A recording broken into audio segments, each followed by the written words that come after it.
All right, here we go. How are you? What's Good. happening? Good to see you. Good to see you. Hey, how did you get involved with the Cove? What was the history behind that? I'm going to give you the long version. Sure.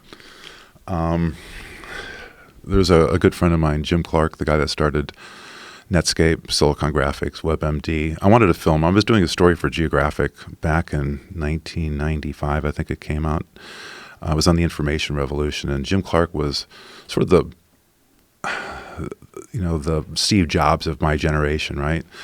And he don't want to be photographed. He was just too busy. And then I started working for Fortune magazine, and he had built a boat, the world's tallest mast, I think, at that point. And I went over to Amsterdam to film him. And we hit it off, and he said, "Would you teach me how to be a good photographer?" And he made 3 companies from scratch worth over $1 billion. And I said, "Well, if you teach me how to be a billionaire, I'll teach you how to be a great photographer."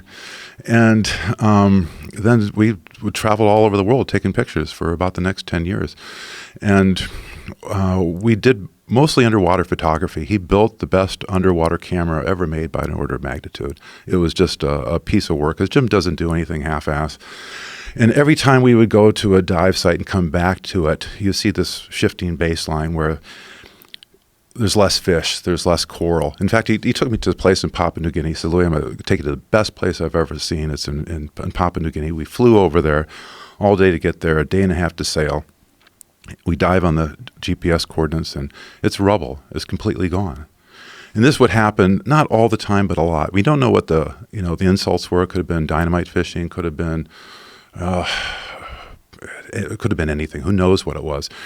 But I think it was the 3rd time that we were in the Galapagos, Jim turned to me and said something like, "Somebody should do something about this. We saw fishermen illegally fishing in a marine sanctuary." And sort of empowered by the success that he's had in business and seeing how he could change the world in his businesses, I said, "How about you and I?" He said, "What do you mean?" I said, "We'll use your money and my eye, and we'll make films." And so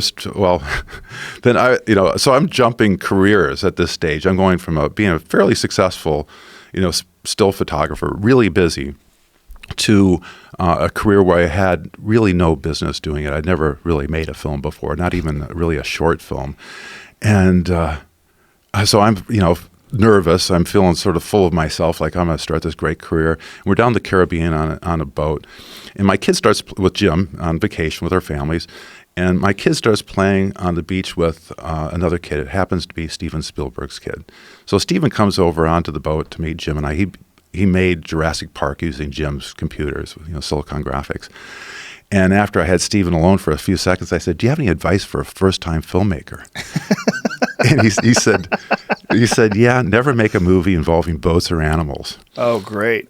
And of course, the first film we did was The Cove. But at least these are you don't have actors and special effects and boats and animals. It's just a part of the story. It's not like you're like with him. I think what he's meaning like Jaws. Exactly. Yeah, because you have to match shots and all effects. that. But it has its own set of trying to keep the horizon level on a boat. You don't want to give the audience seasickness, but I would add to that, like, don't do a movie where people want to kill you, because when we did The Cove, it was exciting but dangerous work. Yes, yeah.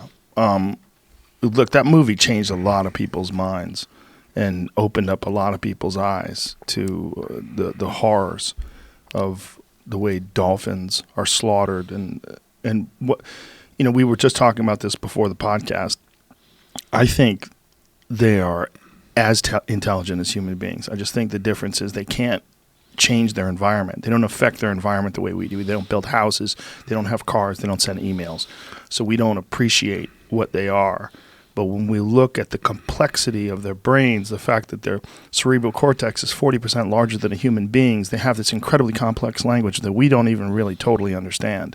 We can peck out. Don't understand any of it. Yeah, we can peck out patterns. The scientists have. I'm sure you're aware of John Lilly's work. Sure. John Lilly, for years, and did it in like really weird, unconventional ways. He tried to take acid and communicate with dolphins, and it's one of the reasons why he created the sensory deprivation tank. We actually have one of those over here. Right.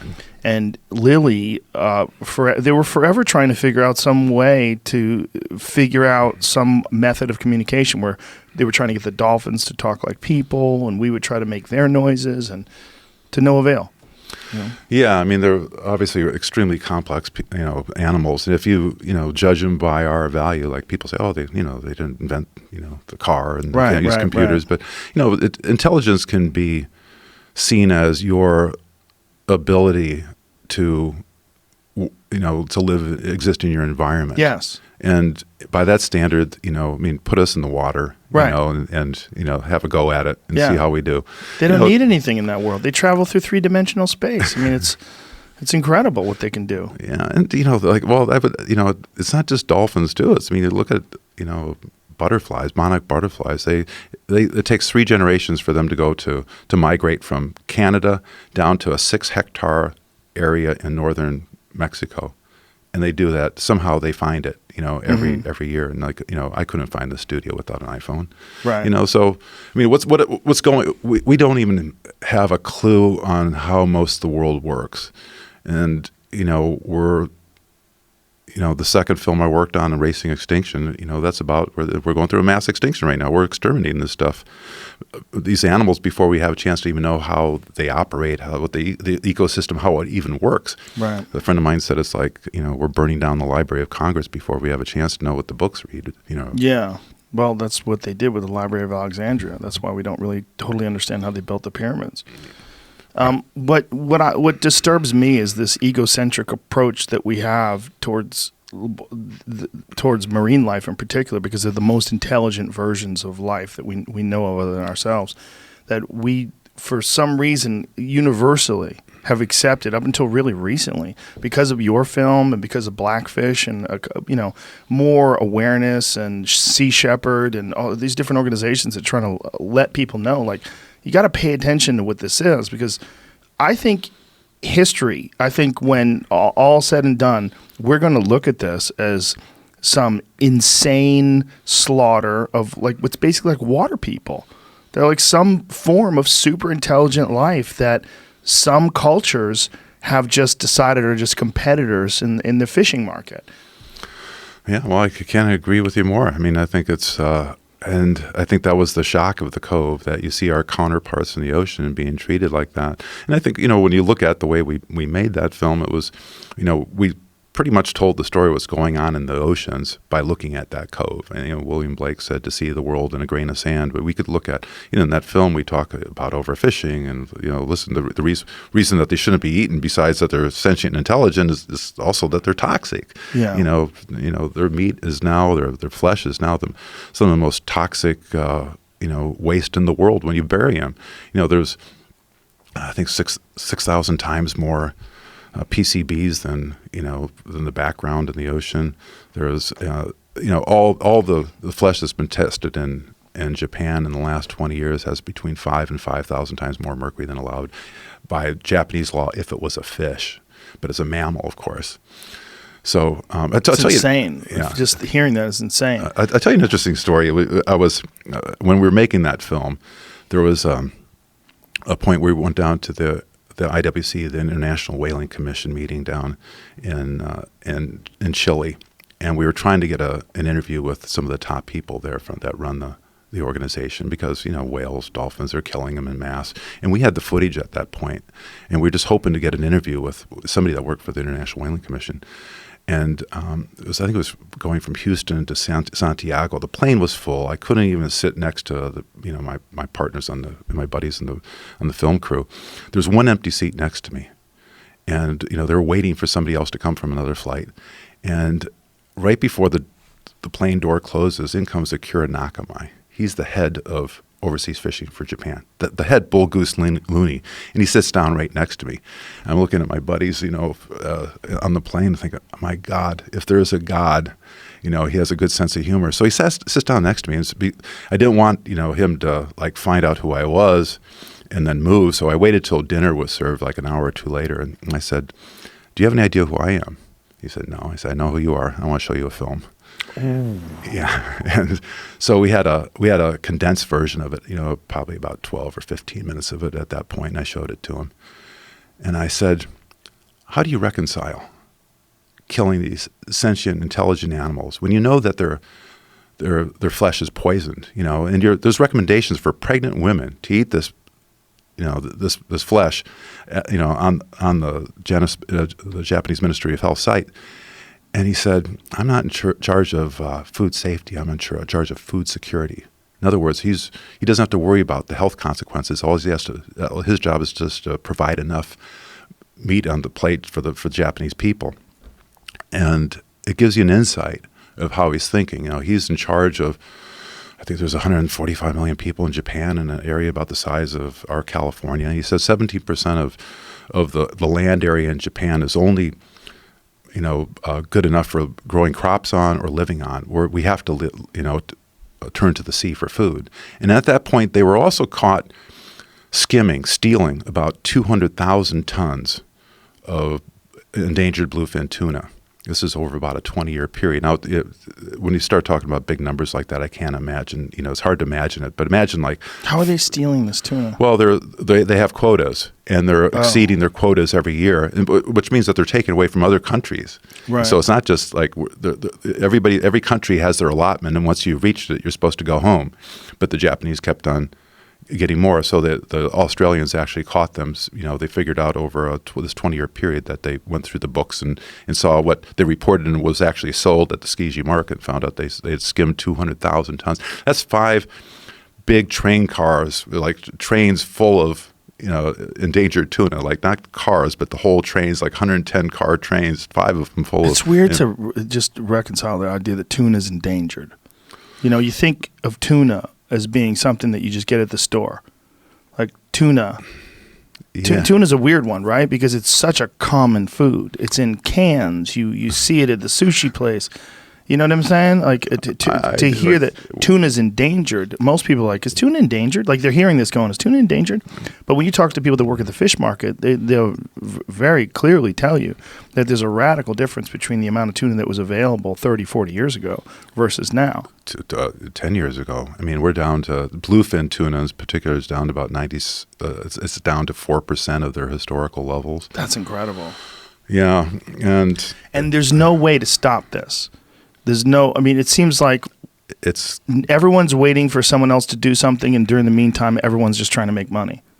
A lot of money, yeah. And unfortunately, it's sort of what happens with endangered species. The more rare it becomes, the more valuable it becomes. And so there's very little incentive to do the right thing.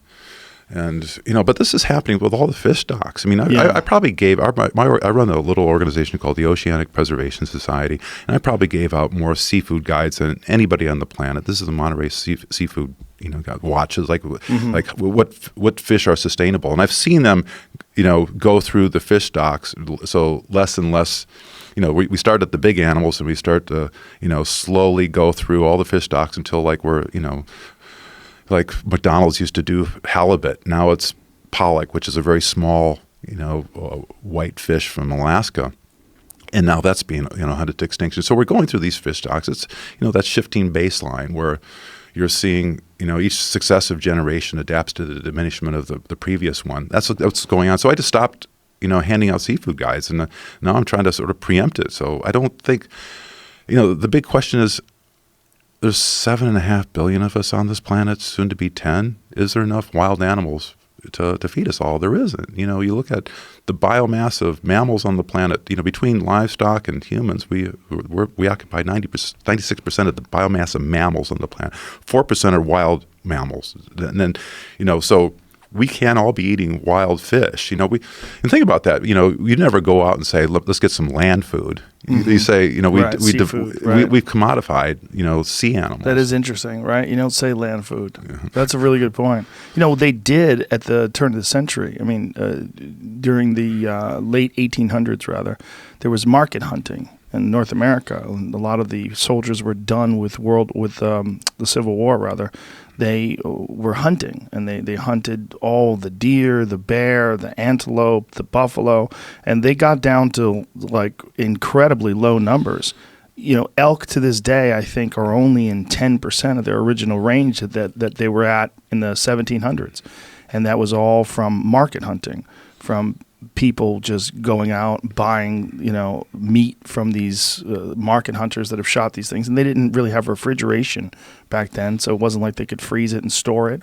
And they got down to these incredibly low levels until Teddy Roosevelt and a lot of other people that were conservation-minded realized like what was happening here, and they put a stop to it all and then started enacting programs to reintroduce these animals to the areas where they're extirpated. And now you see historic levels of especially white-tailed deer. There's more white-tailed deer in America now than were when Columbus landed. Wow. So it's that's been success, but it's also that's a weird one too, because white-tailed deer are almost a farm animal, because there's so many of them that exist in Iowa and Kansas and around farmlands. Like they literally exist in fields, and a lot of them live off of GMO crops. So it's very strange. So like I have a buddy of mine, my friend Doug Duran, who has this huge piece of land in Wisconsin. And he's like, the deer in my area are essentially eating these GMO corn. They're eating Monsanto corn. Like, this is so weird. Like, they're wild, but they're also kind of farm animals, because they exist in record numbers because they've got so much food to eat. And no predators. Yeah, I mean, the only predators they have there, I mean, they have some wolves now, very few, in some parts of the driftless area in Wisconsin. I think they have some bears too, and coyotes, a lot of coyotes that will kill a lot of the fawns. I lived in Boulder, Colorado for a while, and we had a lot of bears and mountain lions come through our yard because we were right at the base of the foothills of the Rockies. And a neighbor, I woke up one morning, the neighbor was like looking at his minivan, and there's a big dent in the side.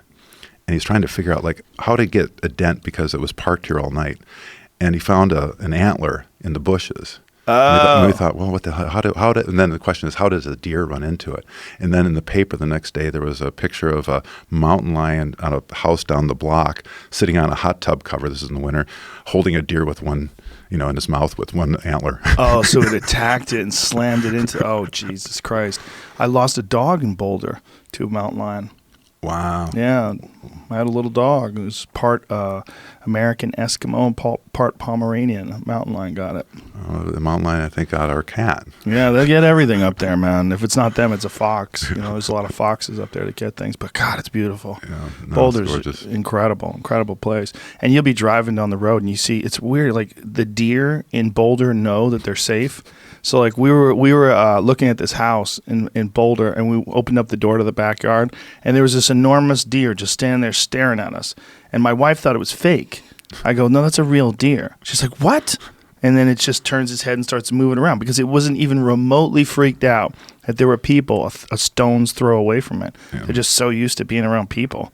It's weird. Yeah, I remember a neighbor of ours planting rose bushes on the front of their property, and all proud. And then I remember I was driving home like later on that day, and there's such a deer coming, just snipping the tops of the roses, just going like a salad bar. Yeah, many people have turned on deer because of the loss of their gardens, the roses especially. They love roses. Yeah, it's is there anybody that has ever come up with any sort of a plan to do what they did for wild animals in North America? Because you can't regulate it the way you can wild animals. Because in wild animals, if they have a particular area, you could make it so people can't go in that area.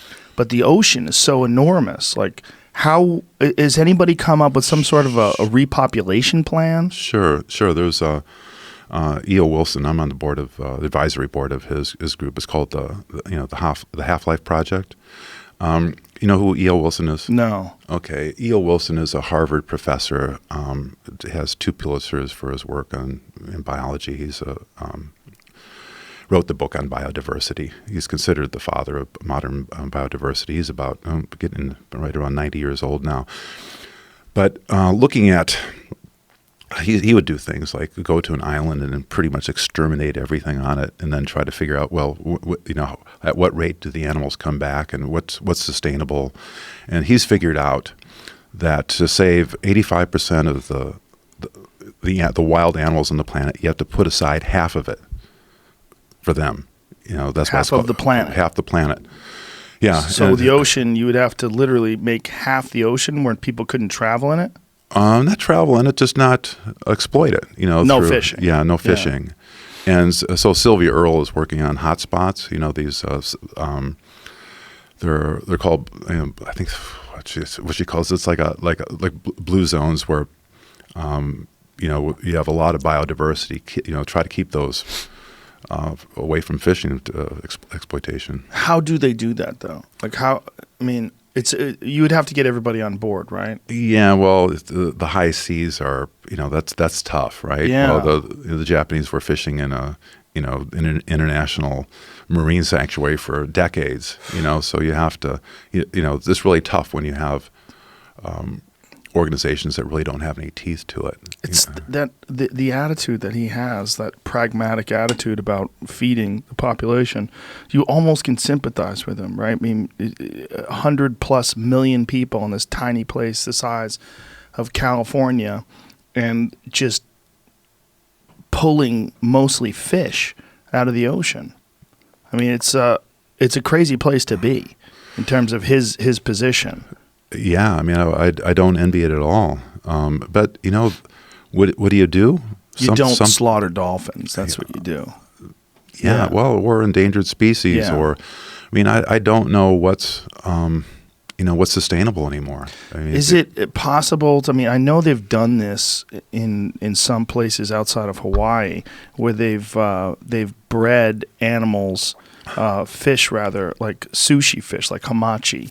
And they've had these pens set up, and then a lot of times a storm will come by, like a huge storm, and they break these pens, and then those fish get wild, and people start catching them. Yeah, well, like salmon, I went. They were trying to in Japan when we were doing the Cove. We went to a university where they were breeding the first bluefin tuna. These are from eggs, So this is when like what they do at some places where they catch them, then they put them in these pens, and they fatten them up. They're making bluefin from scratch, basically from eggs, and really hard to do, really skittish. And when I went there, they were shoveling. This is back when I ate fish. They were shoveling these mackerels, like what I would feed my family with, like a family of 4. They were shoveling it to the tuna, and I said, "Hold on a minute. Like how much mackerel does it take to make a pound of tuna?" They said, about 7, for up until about 150 pounds, and after that, it takes 14 pounds. So 7 pounds of wild fish to make 1 pound of farm-raised fish. I mean, this is like going to the bank and because you want a crisp $5 bill and say, "Look, give me here's a couple 20s." Wow. But that's if you look at what are they feeding? A lot of these fish, they're feeding them parts of farm animals and fish, wild fish. Wow. And I was just reading this morning a Los Angeles magazine that, and the cover it says, fish are fucked, and it has and it talks about like the fish that are raised, and I don't know the data behind it, but they have 8 times more pollutants in it than wild fish. Right. I don't know if it's what they're feeding or maybe because they're sitting in a. They're stationary. I think that's a big part of the problem. Mm-hmm. Yeah. Yeah, and apparently they don't taste as well. But when we were in Hawaii recently, we went scuba diving and snorkeling. So you jump off the boat, and you're swimming around, and you know what's really fucking weird about that is how few fish there are.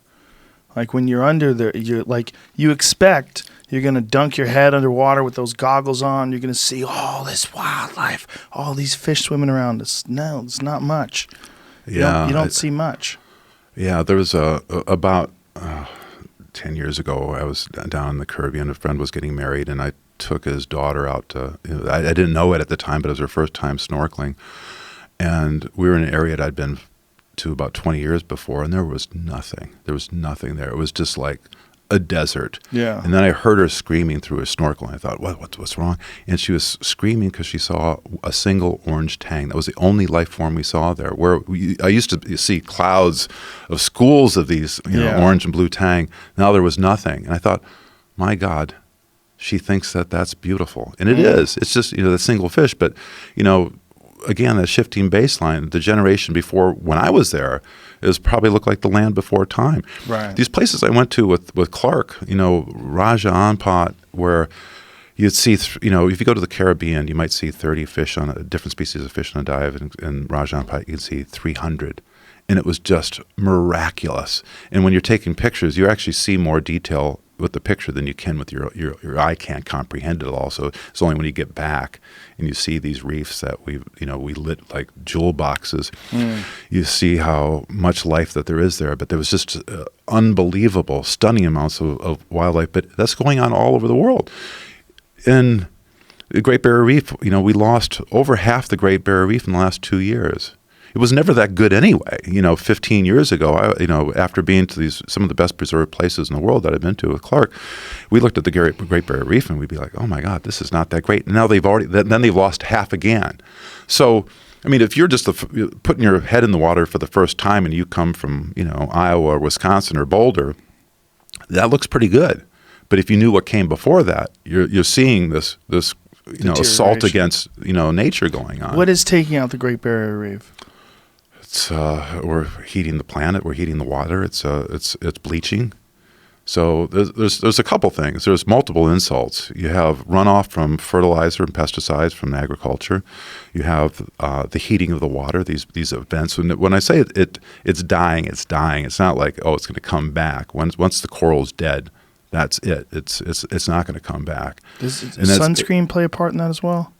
Probably not there. It's fairly remote. Like over in Hawaii, it would, or the Caribbean, but it's pretty remote. You have to get out several miles at the Great Barrier Reef, and if the further north you go, the more isolated it is. And we went the entire length of the Great Barrier Reef, and it didn't look. It got slightly better as you got north, but there's only a couple boats there. It's not like you have, thousands and hundreds of thousands of tourists out on the beach. And the other thing is acidification, the burning of fossil fuels.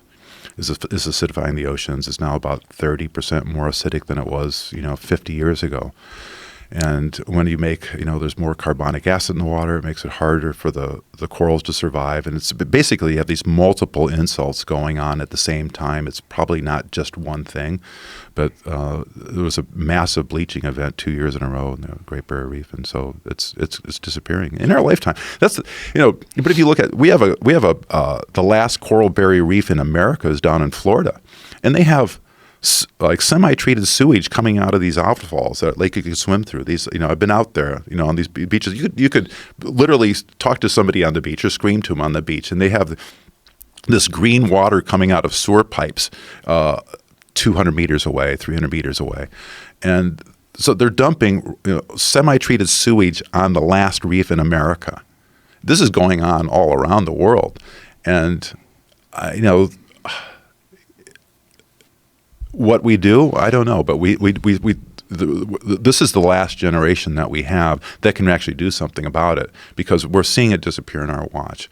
And that's what I'm trying to do, is try to not just create the awareness that something's going on, that we have to do something, but try to create action.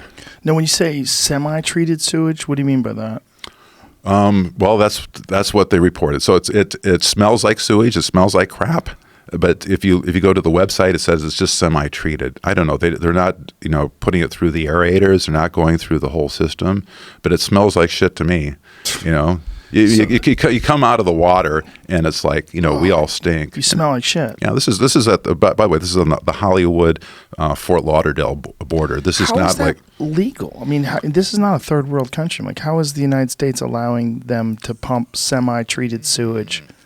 It's a very good question. There's so many things to work on. I know the activists down there are working on this. They're just trying to get people to see it, to know that this is going on. And if I think they close the beaches down when the wind shifts and it starts to push it on shore. But I mean, if you were on the beach and you saw what was going on there, you wouldn't be sending your kids there. You wouldn't be going to Florida to if you knew what was going on that beach. We can make arguments about whether or not you should go to Florida all day long, and I'm with you 100%. But I just can't imagine that they would allow this.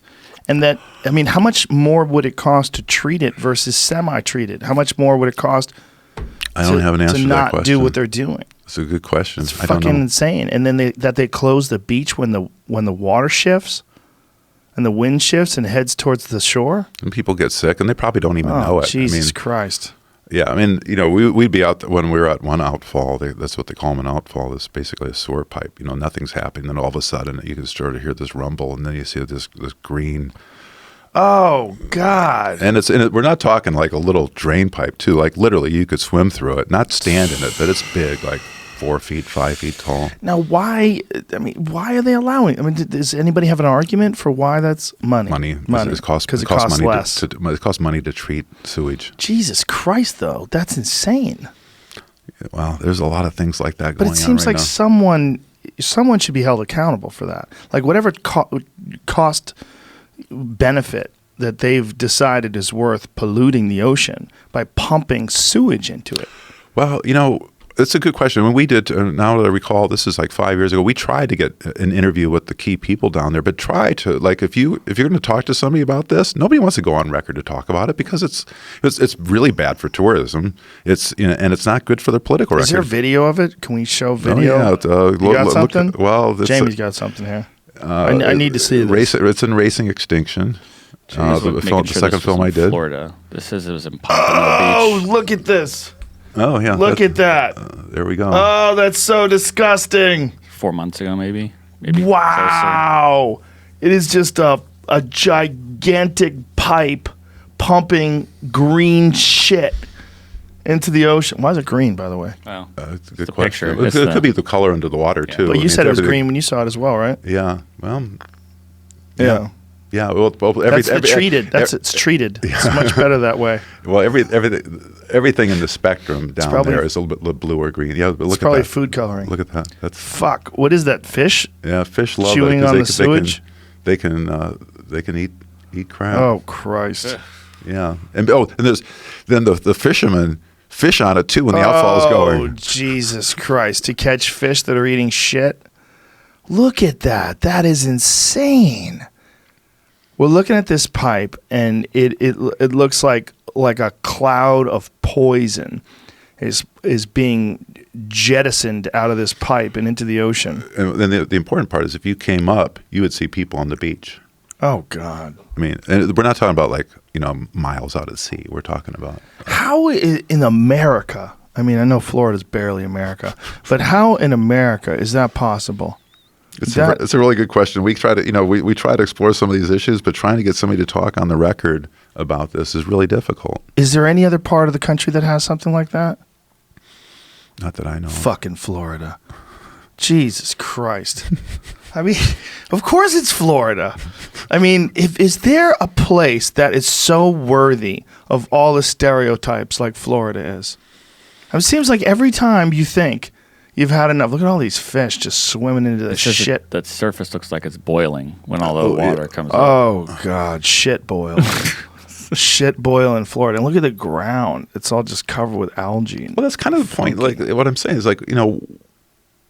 we always think somebody else should be doing something about this. And, that's why we do films. It's not just to create the awareness and... to try to get something done about it. When we did the Cove, they were killing about 23,000 dolphins and porpoises every year for human consumption. And I think the last time, 2017 was the last reports of how many they killed. I think it was 1,610 total. So it was like a 93% drop since we did that film. Because every time that Rick O'Barry, he's the guy that captured and trained the 5 female dolphins that collectively played the part of Flipper. Every time that we talked in the Japanese press, we try to use the word Mercury because that's their Achilles heel. We can say, if you talk to the Japanese, the people from the IWC, of course, they're out of that now. They've quit the IWC. They'd say, well, what about cows, pigs, and chickens? They're pretty sentient, intelligent too. And we say, well, but the mercury. Now, how many people are eating dolphin meat? Less. I think less because of the film. When we were there, they were feeding it to school kids. And the school children, it's the young mind, like infants or prenatal, that has the most deleterious effects of mercury. Because your neurons are just developing, and they had hatched a scheme to have it for school lunch programs all over America. And in Japan, unlike in America, you have to eat everything on your plate. So it's almost like you were force-fed to poison. And because of the film, that stopped. So, I mean, films can be really powerful, to Yeah, that's amazing. That film is so disturbing, man.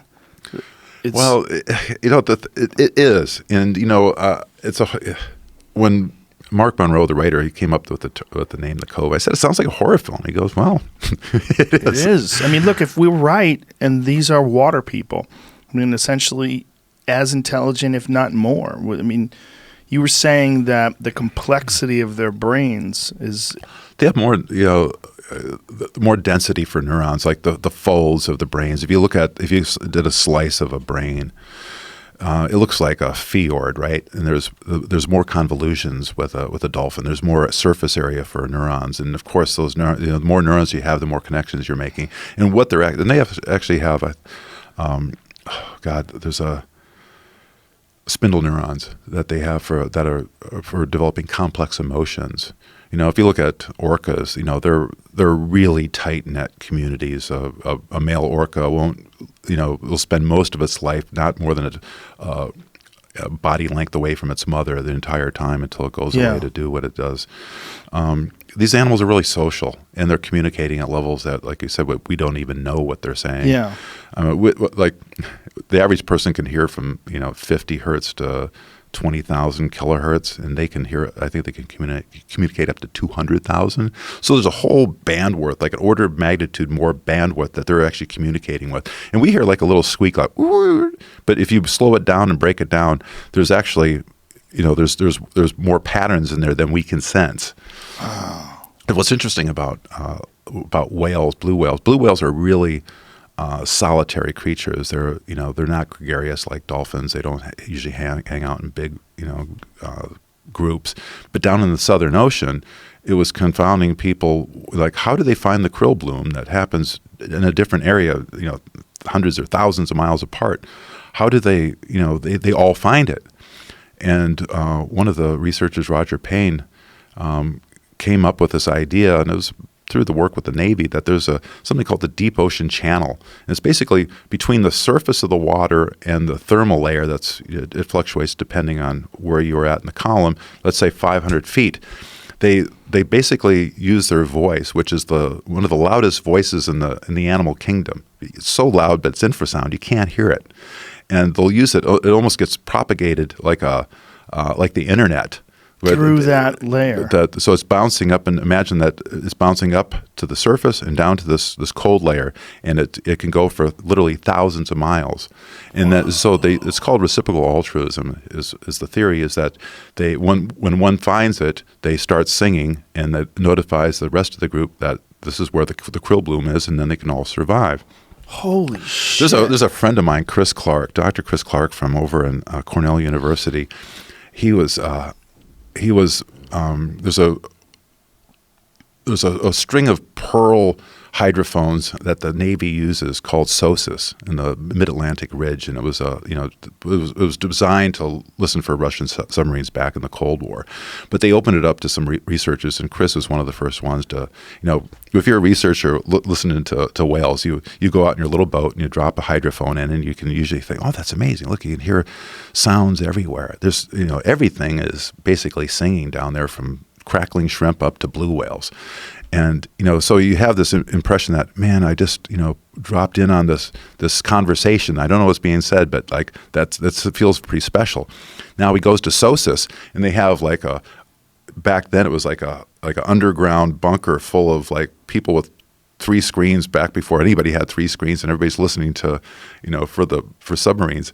And he sees that on a board is lit up in the whole world. He's seeing wherever the blue whales are singing, or all these whales, it's lit up like a Christmas tree. Wow. And they're what the Navy was trying to do is to filter through the voices of what they called the biologicals to pinpoint the submarines. But he was like, oh my God, this is like the holy grail for listening to whales, because they can tell what's going on an ocean ecosystem level. When he could just, you imagine one guy in a boat out there trying to listen. Now he can all of a sudden has all this incredible data, and he could track animals. These animals like blue whales, they'll ping, and they can basically send out a wave, and they can see thousands of miles away. With their other extra senses. Wow. Jesus. That's incredible. And we Just just imagine that ability to pick up all those extra patterns that we don't even hear. So we don't even understand exactly what kind of data they're getting from each other. And we don't know what it means either. So we just know there's something, right? Yeah, there's a friend of mine. I don't even know if you want to talk. His name's Brett Salvatelli. He's working with this another friend of his, Asa, to try to use AI to figure out what animals are saying.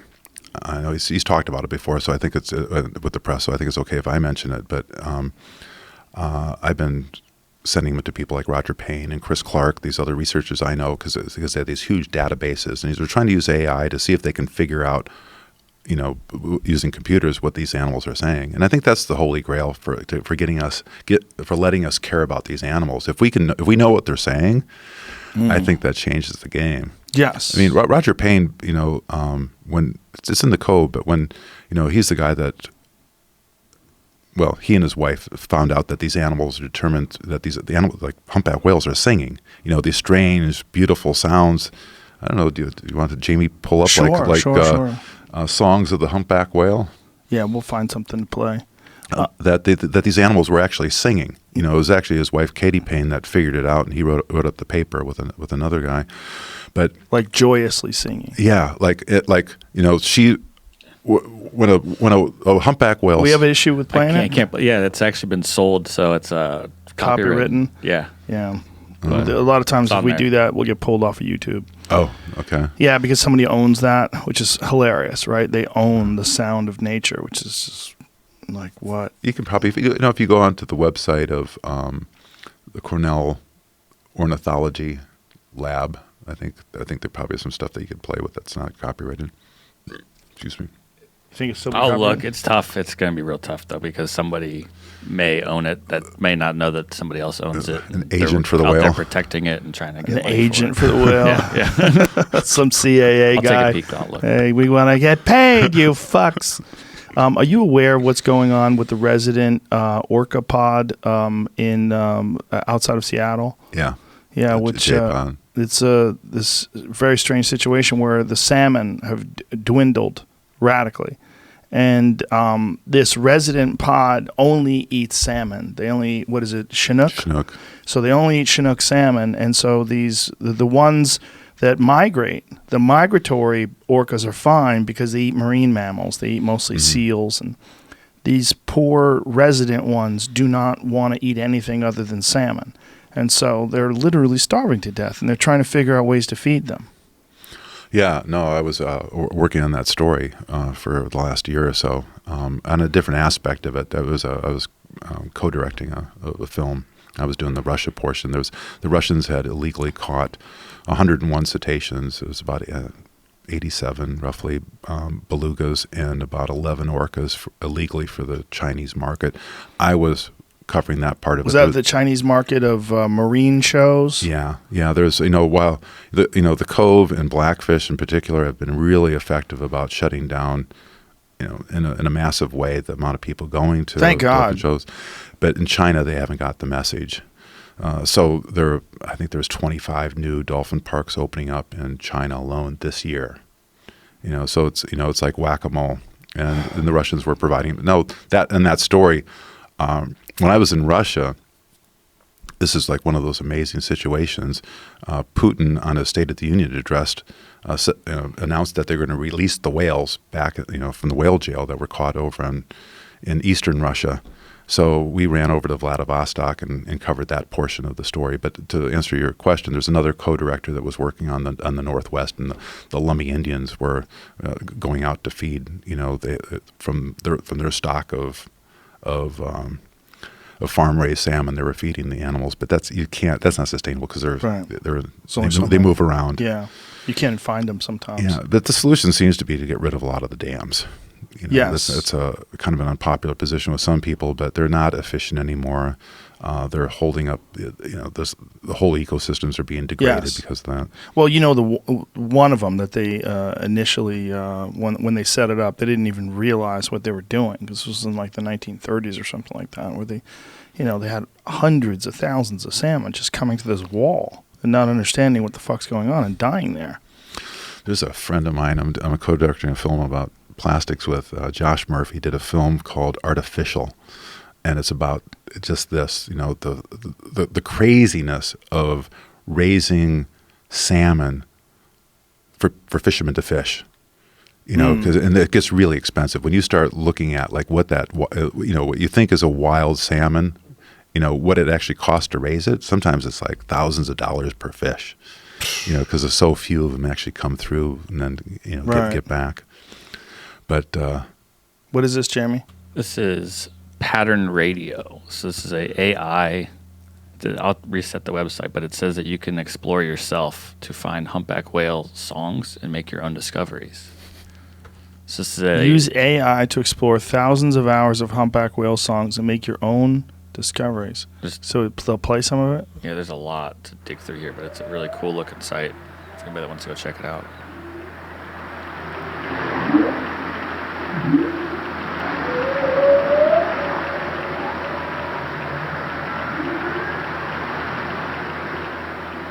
What's that heavy duty pattern over to the left, Jamie? This thing? No, to the left. Oh, here? Yeah.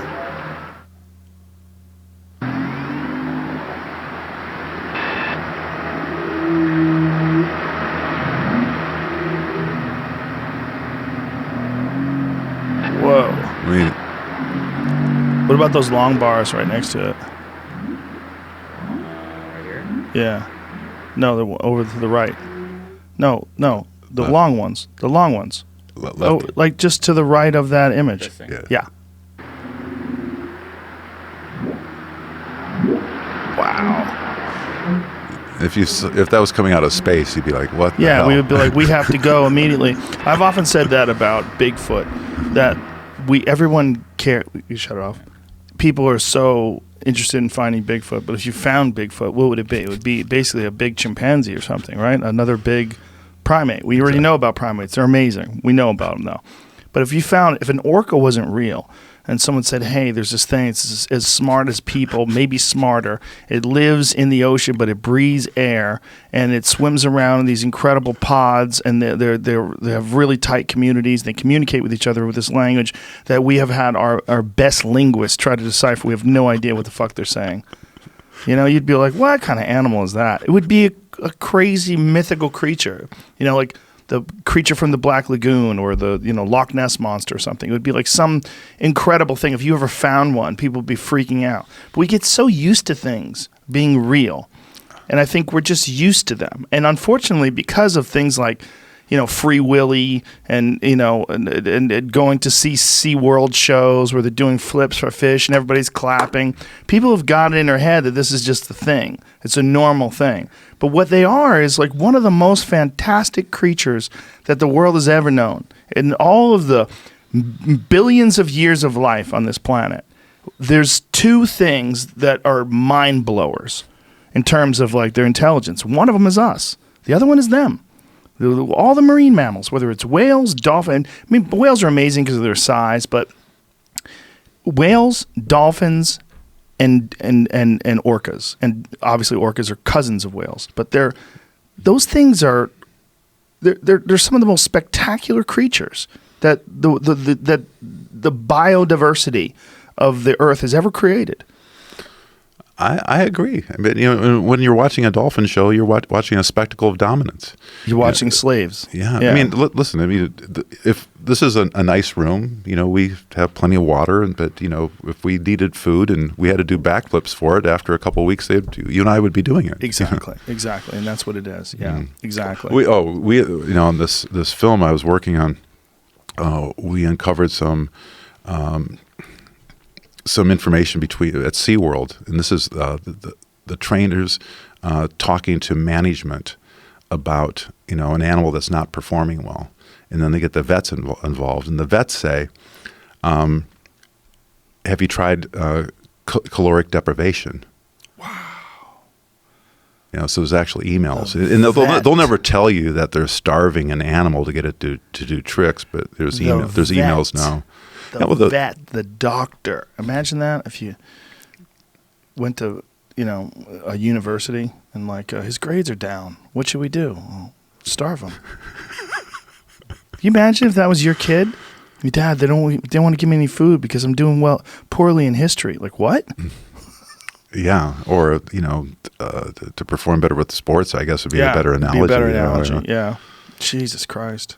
I mean, that's essentially what they do with the Cuban Olympic wrestling program. Yoel Romero, who was one of the top UFC fighters, came out of that Cuban wrestling program, and he said that the elite athletes get to eat 3 times a day, but the people that are under them get to eat twice a day. Wow. Yeah, and they set up this insane competition so that they're hunted, so that the elite athletes are hunted by the guys coming up. They want to make sure that, they only develop the best of the best.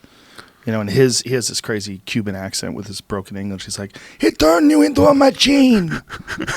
That's how he talks. And he's an unbelievable freak athlete, and part of why he's so spectacular is because he came up through this ruthless program. Wow. Yeah, it's horrible.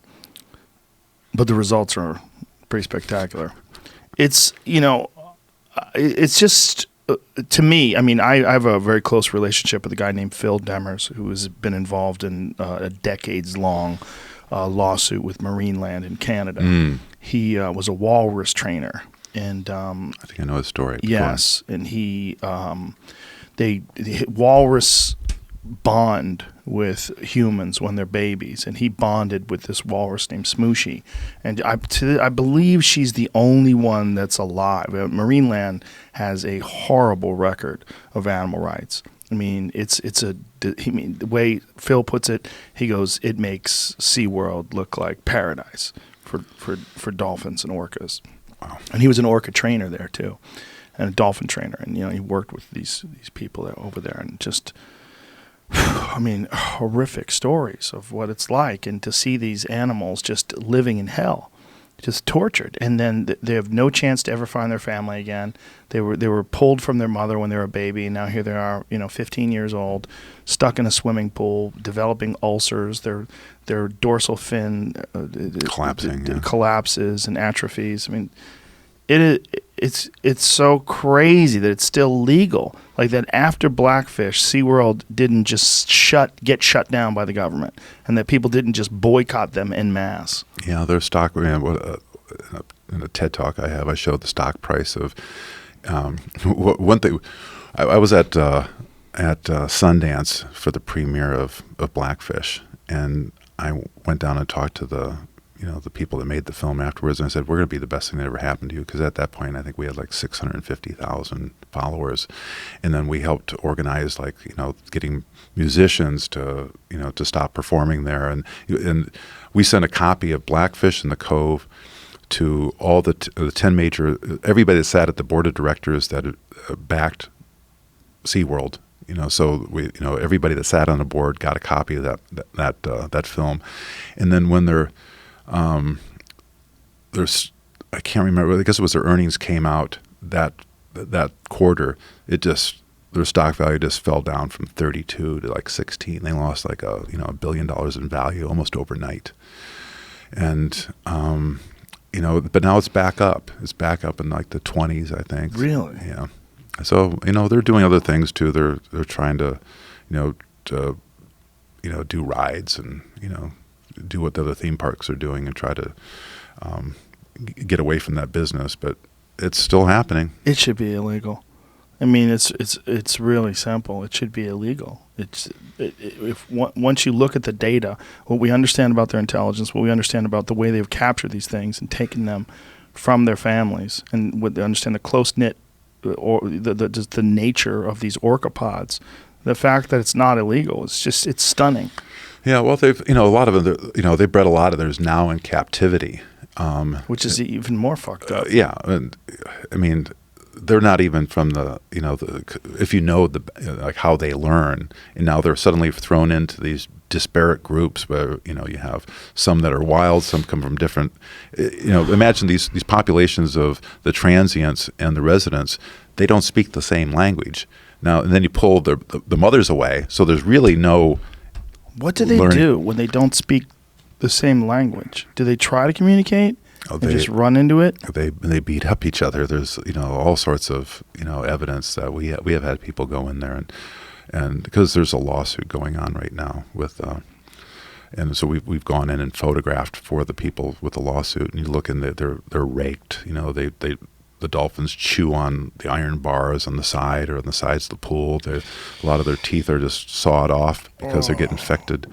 It's yeah, let's go on to something else. What can you go on to? I mean, it's one of the. I really think it's. I mean, it's like a human rights issue, but it's a human rights issue for water people. You know, and we just, if we could really, like you said, if we could decipher what they were saying and then break it down to a very clear language. Well, that would certainly help with everything. Yeah.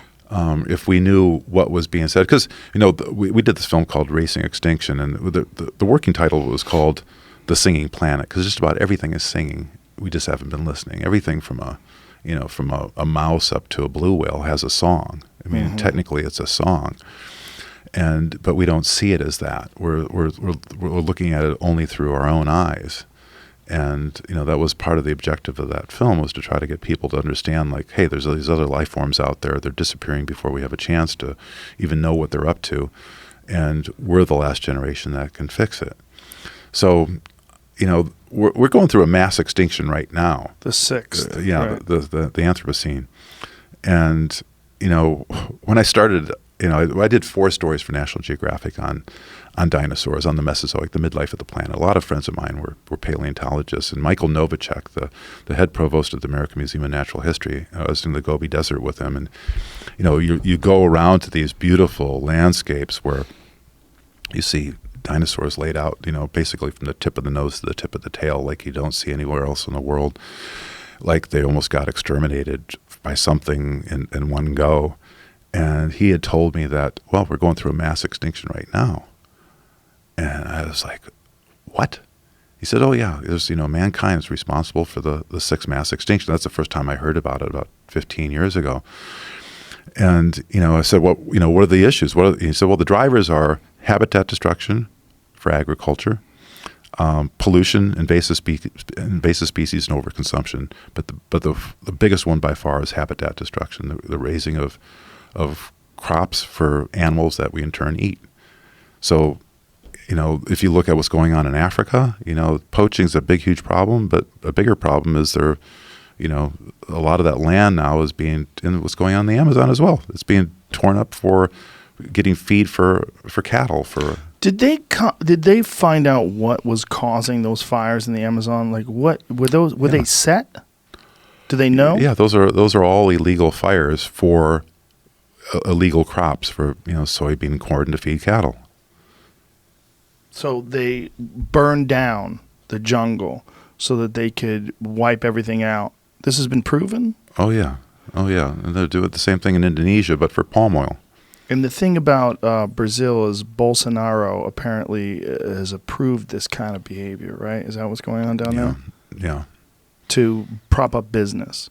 Right. There was an image in the New York Times of Sao Paulo and people walking through during the day, and the sky was like it was dark out, just from the clouds of smoke from the burning of the Amazon, from the millions of acres. Yeah, and these are one of the most biodiverse hotspots on the planet, and we're burning them down for. Well, not only that, not just biodiverse, but so unknown. This is where a great majority of some of the greatest pharmaceutical drugs ever invented, their origins have come from the rainforest.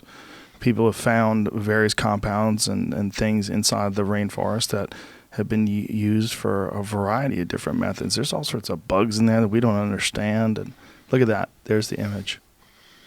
How insane is that? I mean, if you've never been to Sao Paulo is a huge city. I mean, it rivals like New York City. It's massive. And the sky was literally black with smoke. That's daytime? Yep. Wow. Yeah, insane. Well, have you ever experienced wildfires out here in California? Oh, yeah. Boy, I mean... Yeah, it's pretty crazy. Yeah, for the last 4 or 5 days. Well, what was the last month? Do you live over here? Do you live I live out in here? Sausalito. Oh, okay. Just north of the bridge. Oh, okay. Well, then you guys, the Northern California one, what was that? What was the area that got hit last the Kincaid year? fire, Yes. just recently. Yeah. That was enormous. Yes. And then there was the one Paradise that was Fire. the Paradise Fire. That was the one that I was thinking was the largest, I think, in California history. I mean, these goddamn fires, when they happen, it's a very stunning and sobering reminder of the forces of nature. And when you're in this situation like we're in right now, where you have all this dry ground and all these dry leaves, and one thing catches, and then the wind brings it down. Whew. It's terrifying. But my point was that I've been very, very close to some of these fires. We've been evacuated a few times. And when it's hitting and the sky is like just gray with smoke and the hills are on fire, it's a very strange feeling. Yeah, like climate change is real and it's happening now and it's close. It's about as real as it can ever get. I mean, the people who are in denial of it at this point, I mean, how much longer can you hold this opinion? And what is keeping you? What is keeping you on this? It's a hoax track. I travel all over the world. We're the only country that doesn't get it. We might have the illusion that it's half the world that doesn't get it, but over in Europe and Asia, they all understand it. It's not a mystery over there. It's only here. And I think, it's self-interest, greed. Yeah. I think people are, There's also a right-wing ideology. There's something that happens. There's certain opinions that people adopt. They adopt this conglomeration of opinions if you are in the right or if you're in the left. And one of them in the right is to deny the impact of certain environmental factors and climate change and things along those lines. And it's like to join this group, you have to subscribe to a certain platform or a certain system of ideas, and that's one of them. One of them is that climate change is no big deal. It's just a hoax. Or people are making out, like, I mean, I see it on Twitter all the time, where someone will point something out, like, yeah, how's that climate change working out for you? But just because like it's really cold in some place one day, like, I don't think you understand what this is. Like, that's actually part of it. Like, have it being extraordinarily cold and the whole thing's in chaos. Like, all the systems are out of whack. Yeah, no, whole ecosystems. Well, I mean, I went out to the beach this morning and it probably looked the way it did 50,000 years ago out there. Mm-hmm. But you go into the water, it's a whole different story. Yeah. Well, a couple degrees warmer fucks everything up. Yeah, that's all you need. Really hard for us to understand, because some days it's 76 and the other days it's 52 and the next day it's 80. It seems normal for us. There's variability. But you don't look at the overall mean. If you look at the overall mean, you see that rise in just a couple of degrees of temperature. It could change everything. Yeah, so, I mean, this is what keeps me up at night. It's like, if this is going on, what do you do about it? Yeah. So that, you can look at yourself when you're on your deathbed and say, I did everything I could to make a difference. Well, the fish one's a huge one, right? And the ocean, the pollution of the ocean is a huge one, because it seems like it's nobody's, right? It seems like it's everybody's, but it's nobody's. Whereas like the land, if someone is doing something on the land, could you imagine that Florida, if they were just pumping that shit into West Palm Beach, if there's just a big tube that goes into the sky and it just sprays all over West Palm Beach, people would be like, what the fuck is this? And then they would have to act. They'd have to say, you can't do that. But because it's getting pumped into the ocean, it seems like it's okay. It's not ours. It's just the ocean. Well, it's unfortunate. I got to go to work, man. I don't have time for this. Like, I'm behind on my car payments. I'm doing overtime tonight. Most people are concerned with so many different things that they don't have time to think about the massive overfishing and pollution of the ocean. Well, that's the trick. Like as a filmmaker, how do you make a story like that so that people actually want to see it? So they don't feel like it's medicine. They don't feel like, okay, I got to go watch this. Right, medicine. That's a good way of putting it. Yeah. And, the Cove, for instance, I mean, it feels like a thriller. It doesn't feel like a lecture on, what we're doing to dolphins. It's sort of set up like a mystery. The first line of the film is me saying, I just want to say we try to do the story legally. I still can't go back to Japan, but, Really? What happens if you go back? Won't come back out. They'll arrest you? I'm told that there's arrest warrants out for me. A conspiracy. For what? Conspiracy to disrupt commerce, trespassing. Wow. Filming police. Disrupt commerce. All that dolphin commerce. Fuck you. Yeah. Holy shit. Conspiracy to disrupt commerce. How do you define disrupting commerce? however they want, I guess. Did you have parameters that you were supposed to operate under while you were over there and you went outside of them? Yeah, they gave us a map. It's in the film. They gave us a map and told us this is where we're not supposed to go. And, as my friend Charles Hamilton said, that became our template of where we needed to go. Of course. Yeah. Have you seen some of the Sea Shepherd work where they've caught these Japanese scientific research boats that are really just killing whales? Oh, yeah. Yeah. And they're out of the Southern Ocean now. This last year, they announced that they were going to get out of there. Now they're only killing whales around their own territorial waters. So in a way, it's a big victory. Paul's a good friend, Paul Watson. He just wrote me just a couple hours before I came here. Yeah, he wanted a big projector. We did. You never saw a racing extinction? No. We did. To alert the world that we needed to get on this. We lit up the Empire State Building with endangered species, and it was like a huge event. We had I think 939 million media views in 4 days. Top trending story on Facebook and Twitter for 4 days worldwide. Just to get would you do something really strange like that? How'd you do that with a projector? With 50 projectors, 50 IMAX-sized projectors, all mounted on a building that was on 31st Street, and this is all sanctioned. We spent 4 years getting permission to do it, and we finally did it. And I remember Here it is right here. Jamie's got a video of it. Oh, you got to slow that down though. Oh well, it's just what's on YouTube. Oh, On YouTube, they speed it up. How long did this last for? oh, we did it for 3 hours, but there's 2 10-minute shows, 15-minute shows. Was there a crowd of people that watched it? Oh my God! It was like that's it was so like cool. the the Easter parade on Fifth Avenue. What was funny is the producer and the distributor said, it's gonna be too expensive. Nobody'll be there in the summertime in New York. They always say that. There's fucking 100 million people in New York. I go there in the summertime, it's packed with people. People are like, just nothing happens in the summer in New York. I'm like I was doing a show down there, and wow, this is really good. I mean, it's the summer in New York. How are you selling so many tickets? I'm like, have you looked around? They have this weird attitude that nothing happens in New York in the summer. Yeah, I think it's carried over from the 30s when there was no air conditioning. Yeah, so we had, we thought we couldn't get any more attention on that subject. How crazy is that, though? The summer in New York, everybody's out. Why wouldn't they see it? They said, the important people, they said, are going to be at the Hamptons, or they're going to be over Oh, God.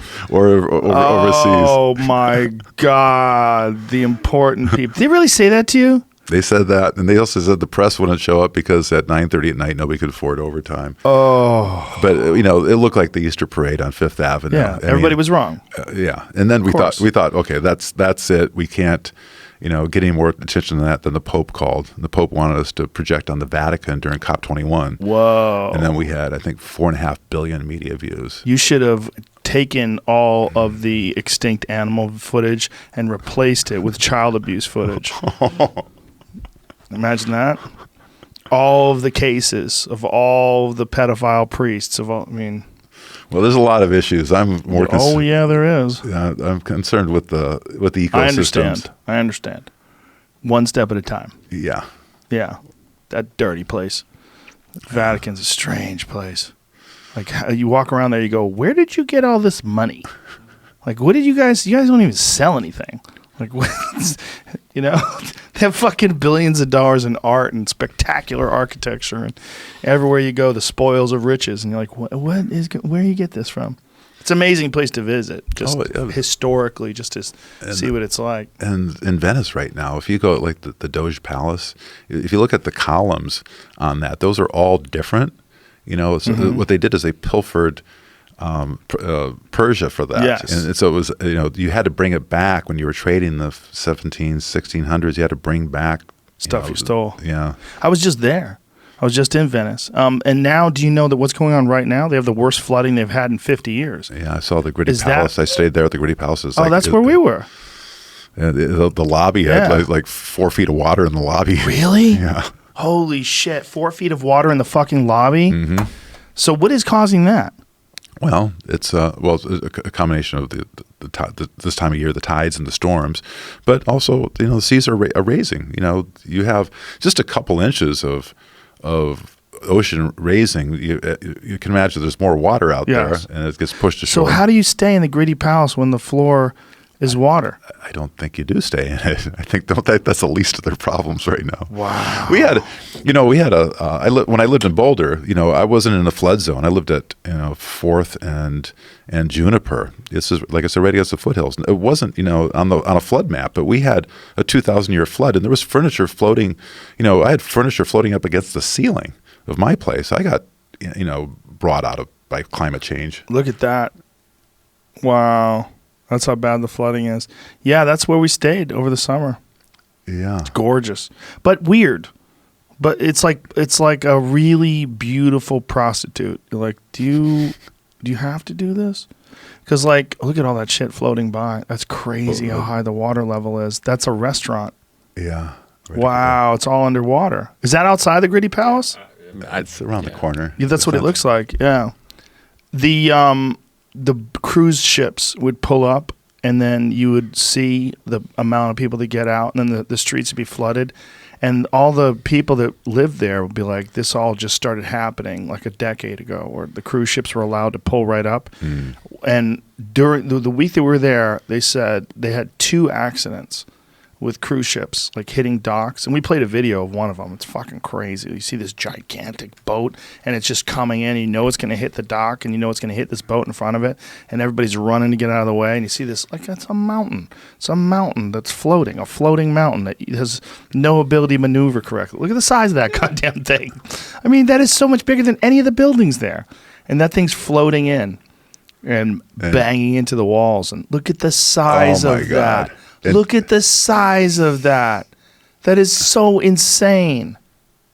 And we wonder why we're screwed. That thing has 9 floors.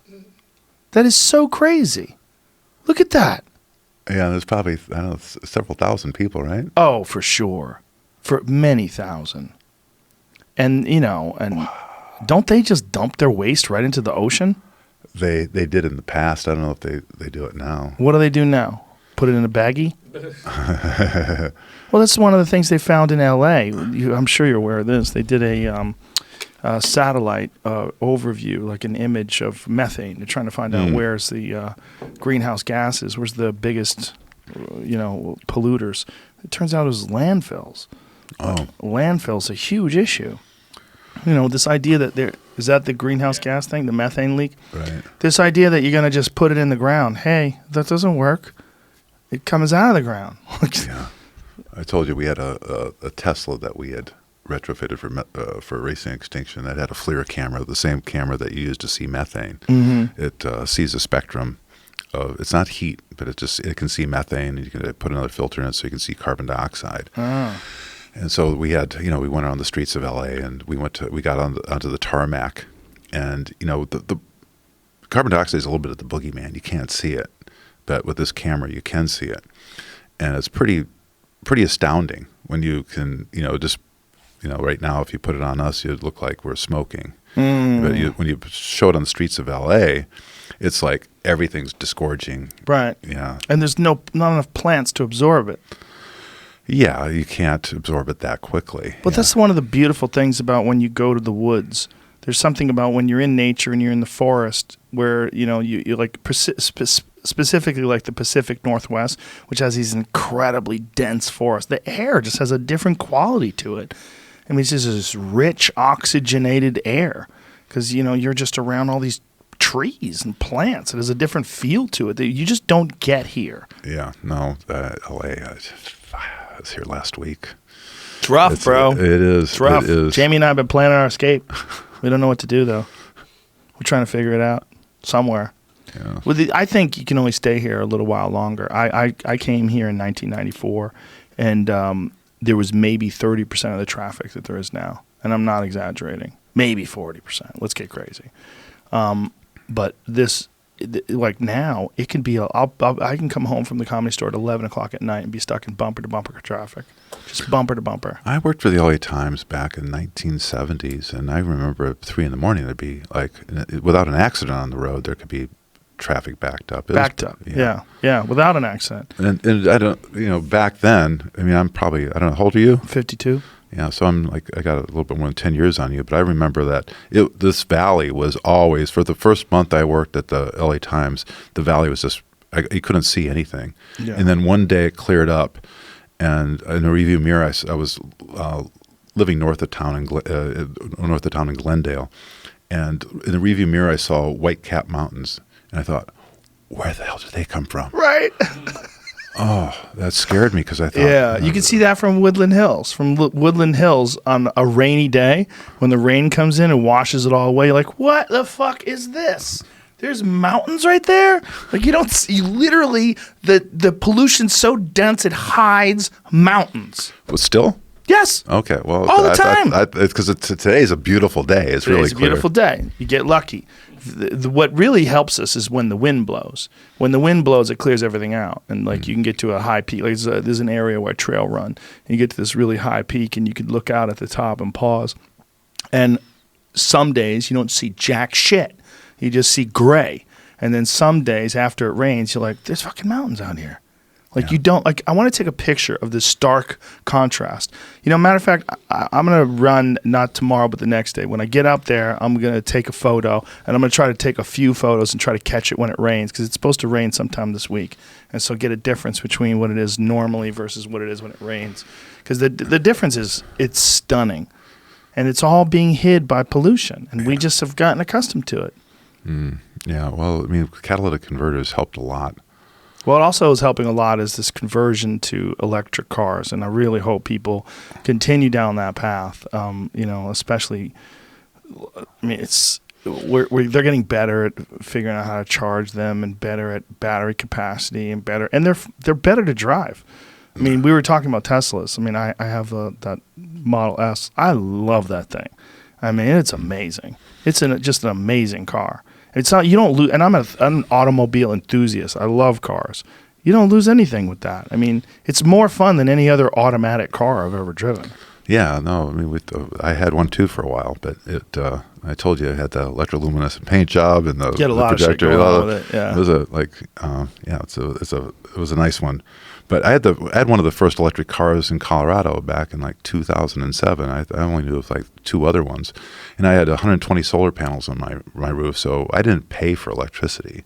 Really? So yeah. Roof of your house? You mean? Yeah, roof of my house. Yeah. Did you see that documentary, Who Killed the Electric Car? Yeah, Chris Payne. He's a good friend. Very interesting, right? Yeah, and Revenge of the Electric Car. It was his follow-up to it. It was about how I didn't see that. Yeah, it's a good one. Yeah, I think it's better than the first one actually. But you know, I'd tell my neighbors like, "Hey, I don't pay for electricity." You know, my license plate said VUS. It stood for Vehicle Using Sun. It was the opposite of an SUV. And I mean, I got checks from the electric company. I didn't have bills. I had checks because you were contributing to the grid. Yeah, so we had net metering. And I thought I just discovered something. It was just incredible. But, you know, everybody said, you know, I was doing it just to prove that I could, you know, you could do it back then. Yeah. And, you know, neighbors would just say, well, but how much does it cost? And it's like, well, it's, you know, we should all be, you know, you have to be, people have to be early adopters before you can get it to scale. So I was an early adopter. But I think even with everything that we know is going on, that people are still saying they're not going to switch over till it's cheaper. It's a little bit better and it's cheaper. And you know, Elon, I think he's got the right idea. Make it a lot better, and eventually it's going to be cheaper. I mean, the Model S is a great car, but the Model 3 is selling like crazy. Yeah, and it's a fantastic car as well. I mean, that Model 3 it's preposterous.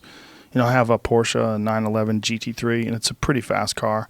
This guy humiliated me the other day. I wasn't trying to race him, but I think he was trying to prove a point. We were at a red light, and the light turned green, and he shot ahead of me and got onto the highway so fast, I was like laughing. I was like, look, I wasn't trying to race the guy, but if I was, it would have been a bloodbath. You said you keep yours on ludicrous mode all the time. Oh, mine? Yeah, my Model S? Yeah, I do. I keep it on ludicrous mode. But you don't have to drive it ludicrous. It's on ludicrous mode. You could drive it normal. But anytime you want to, just dump on the accelerator. Just, whoa! It literally feels like it's violating some sort of laws of physics. Like it does something with time. You know, like you're not supposed to be able to get there that quick. You have a thing in your mind when you're driving a car. Well, if I want to get in front of that car, it's going to take X amount of seconds. Even if I really accelerate, it'll take some time before I can get up, before I can change lanes. With that thing, it's just you just go. And people that have never been in one before, I take them for a drive in the Tesla. And they grip the seat and they're like, what the fuck? Everybody says the same thing, like, what the? Or holy shit. Those are the two things they say. Because it doesn't seem like it should be able to do that. Like, it looks like a sedan. It's like a regular car. And I talk, you know, I've got like a old muscle car. I've got a couple old cars that look fast. I'm like, that car, that regular sedan looking car, 5 times faster than anything here. Yeah. And 0 emissions. But, you know, we're in this transitionary period, and I think the future is pretty bright for that stuff. Mustang, Ford just released the concept of this new vehicle that they're releasing very soon. It's like a Mustang crossover e-car. It's beautiful. It's really cool looking. It looks like a larger Mustang, like a taller Mustang, but it's all electric. And Elon praised it today that Ford is going out on a limb and making something like that. Oh, cool. You know, and then Porsche is releasing their version. It's called a Taycan, and that's I think that's how you say it. But it's a beautiful looking, sleek looking electric car. So we're moving in that direction. Yeah, I mean, there's a great Tony Seba, the futurist. He shows a picture of the 1900 Easter Parade in New York City, and it's all horses. Looking down from a building. I don't know if you find it, Jamie, 1905 or 1900 Easter Parade. And it's like there's one car. And then 13 years later, it's like find the horse.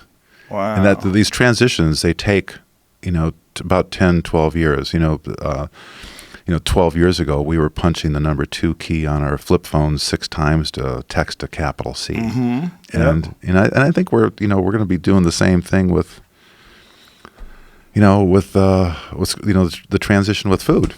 I think it's going to be going that way. You know, do you think that they're going to be? Do you have hope for all this lab-created meat? What do you think about? I mean, I know there's some process that I don't totally understand where they're able to make actual biological, like bison meat, cow meat. I'm doing a film series right now called Food 2.0, and I had dinner on Saturday night, 2 nights ago, with Uma, the guy that founded Memphis Meats. And, you know, I have the same sort of ickiness about, you know, going that direction. But he showed me these pictures on his phone of this chicken breast that he's making. And, you know, I stopped eating meat about 10 years ago, but I thought it didn't look bad. You know, he had like it chopped, you know, so that it was grilled, and it thought, you know, I have this sort of revulsion against it myself because I've, got myself off of it. But I looked at that and I thought, you know what, that looks really edible. It looks good. You know, somebody that could eat meat, you know, that would be appetizing. Yeah, it seems like the science, whatever it is, right? It's tissue. And whatever that tissue is, it's composed of a bunch of different natural ingredients, right? Whatever creates a turkey breast. It seems like it's just a matter of innovation and technology improving to the point where they can recreate that.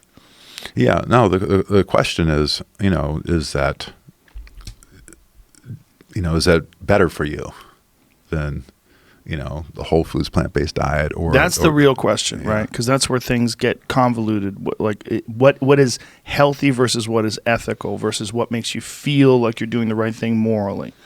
Yeah, you know, the way, I stopped eating, you know, meat about 1986. I went to I was doing a story for Fortune magazine on the biggest independently owned cattle ranches in America, and there's one that was so big in Oklahoma they had their own slaughterhouse. And they're supposed to, you know, they kill the animal with this captive bolt to the brain. It's supposed to happen instantly, but there was one animal that came around, and it was still alive. And it was at that point, it was hanging upside down, and its flesh and its hide was stripped off, and it's looking at me with its eye, and it's following my eye as its hide was stripped off, and it was still alive. Yeah, and it's as it's turning around, it was turning its head, and it still held my eye, and I thought, this son of a bitch is alive. And I'm part of this. So I stopped eating meat shortly after that. And so I thought, well, I have to eat something, right? I have to eat an animal product because, you're going to shrivel up and die if you don't. And then, so I became a pescatarian. And that's all I ate for animal protein. Well, I did milk and dairy, but I didn't eat anything. I limited myself to things that didn't walk, or that didn't walk. So fish was like fair territory for me.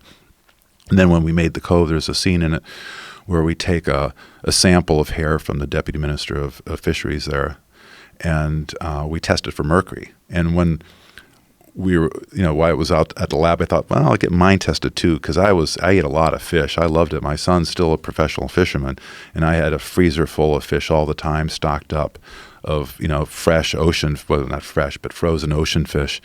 And I had it for breakfast, lunch, and dinner all the time. Then when, we got his sample back, it was 8 times higher than was high, which is like, you don't want any mercury in your body. Mercury is the most toxic non-radioactive element in the world. And my levels were 44 times higher. Jesus. Now, were you experiencing any physical Yes, effects of that? I was having trouble with my short-term memory. I had an ache in my shoulder that was there for probably decades, and I tried to get it massaged out. And then if you start looking through the problems with mercury, you notice that there's a whole litany of things that it causes depending on how bad you have it. But my doctor said it's the worst he'd ever seen in Colorado, so I had to get off of it. And then we're here in LA for the Academy Awards, and I met my first vegan, and I said, "What do you eat?" And she goes, "Everything else. All protein originates with plants." And that was how I got started. And it took I thought, okay, well, mercury has a half-life in your body of about 70 to 90 days. And so it took me about 2 years to get it down. And I thought, well, I'll just try a little. 2 years to get it down? Why did it take so long? Because it has a half-life in your body of 70 to 90 days. So 44 goes to 22. Oh, 90 to 180. So, yeah. Okay. So I thought, okay, then I'll start eating a little bit of fish. And then it jacked, I had to test it right away, and it jacked back up. And I thought, okay, I can't be So tested. all fish is poison? All big fish is poison for sure. Big fish, like tuna. Tuna, swordfish, marlin. So what is the recommendations? They tell you you're not supposed to eat it more than a couple times a week or something like that, but it seems like if it's got a half-life of... I don't trust any of that. I mean, I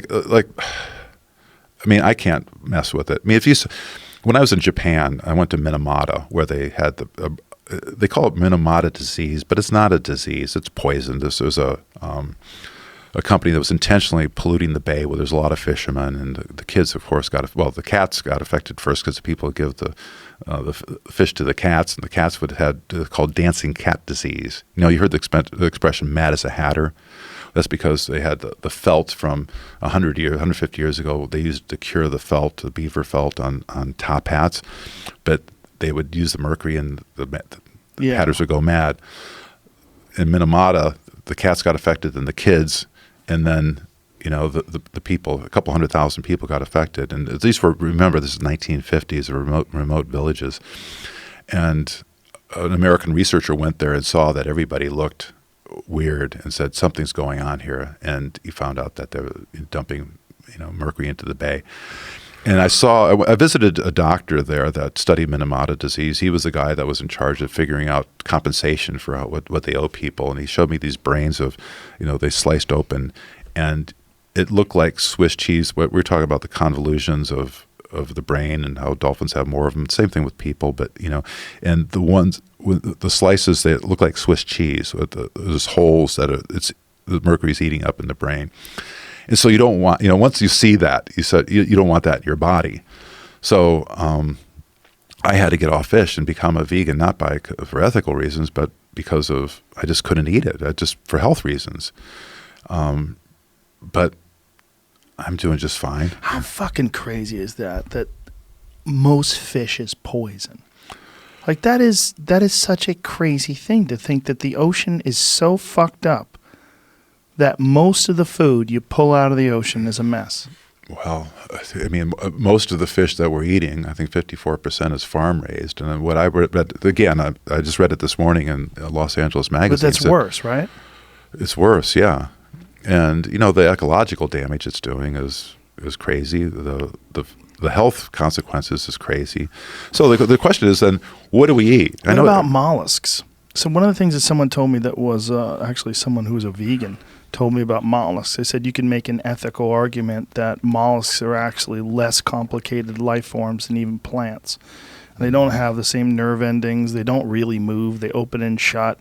And they're a viable form of animal protein that is just so primitive.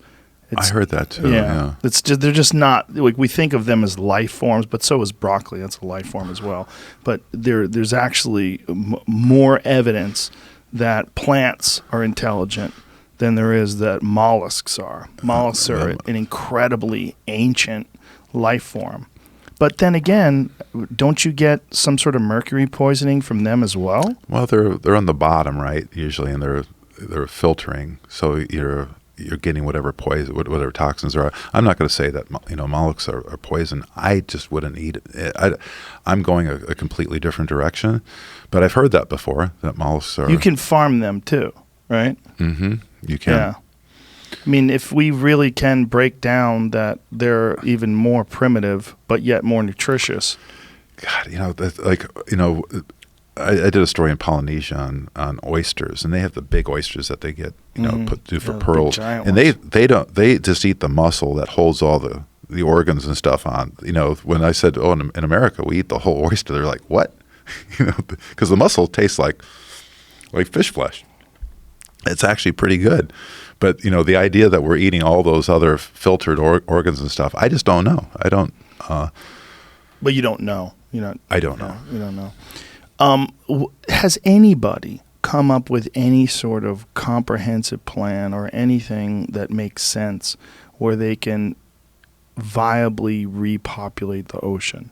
I mean, the idea of stopping and slowing down fishing would be wonderful, but if it really gets to a point where we've got to somehow or another independently grow these fish and reintroduce them to the wild, I mean, is there any talk of doing things like that, or is it even impossible? I think it's impossible, the scale of what's going on right now. When I was in Japan, they were saying that, we used to go out we could fill up a boat in a day. Now it's 8 days. Now we have to go out 30, and we're competing with the Koreans, the Chinese, the Taiwanese. It's and everybody's just going gangbusters. And we're using military gear to sonar to catch things at this unprecedented rate. It's not sustainable. I personally don't believe that feeding this planet currently, you can do it with fish. I don't think you can do it with and we know. That the unethical side of raising, farm animals for this it's just, I think we have to transition to another form. I think it's going to be, 10 or 12 years, but I think we're headed that direction. I think what you're seeing now is that there's a direction towards people want to eat healthier. They want to eat sustainable. And I know you're a hunter. I mean, I was a hunter too. I hunted fish, and, I understand, like, when you come back with the goods, you come back with an animal and you're feeding your family, you're feeding your friends, you feel like the man. You feel like there's something you tap in that's really primitive in a really genuine way that makes us feel good about who we are, that you're providing. And I know that happened when I was a fisherman. You go hunt a fish with your friends, and there's a group thing going on, and everybody's there, they're enjoying themselves, and it feels wonderful. But we can't do it with wild fish, and with 4% of the biomass being wild animals now, and the rest of it being, it's not sustainable. And I wish it was, because there's something we lost with that. But we have to transition. We're at that period right now where we have to figure out, how do you feed a planet? That's the real problem, right? And not just how do you feed a planet. How do you feed a planet that may double its population in the next 50 years?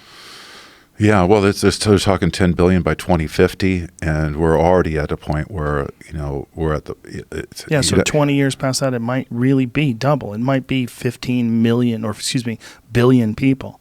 That's crazy. So, you can't have 18.5 million people in the greater Los Angeles area going out and hunting for their food or fishing for, So what are we going to eat? And I think the way to do it is, drifting more towards plants, getting, Last week I was in Loma Linda, California. You know where that's at? You've heard about one of the blue zones? Yeah. And, so it's for the people out there that might not know about it. Dan Buettner, geographic fellow, popularized the idea that there's these 5 geographic regions on the planet where people live longer and without chronic disease than any other place on the planet. So I was out there last week at the Brain Health and Alzheimer Clinic. And there's 2 researchers that started one. There wasn't one for miles around. And they opened it. Now, 1 out of 3 people in America in the next 10 years are going to be affected by Alzheimer's. Either they're going to have it, their mate's going to have it, they're going to be taking care of somebody that has it, their parents.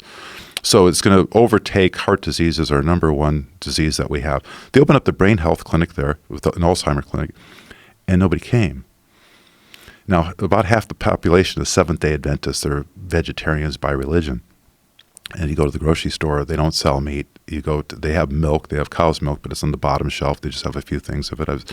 And they, to find people initially, they had to go to San Bernardino across the highway. There's nothing different, geologically different between San Bernardino and Loma Linda.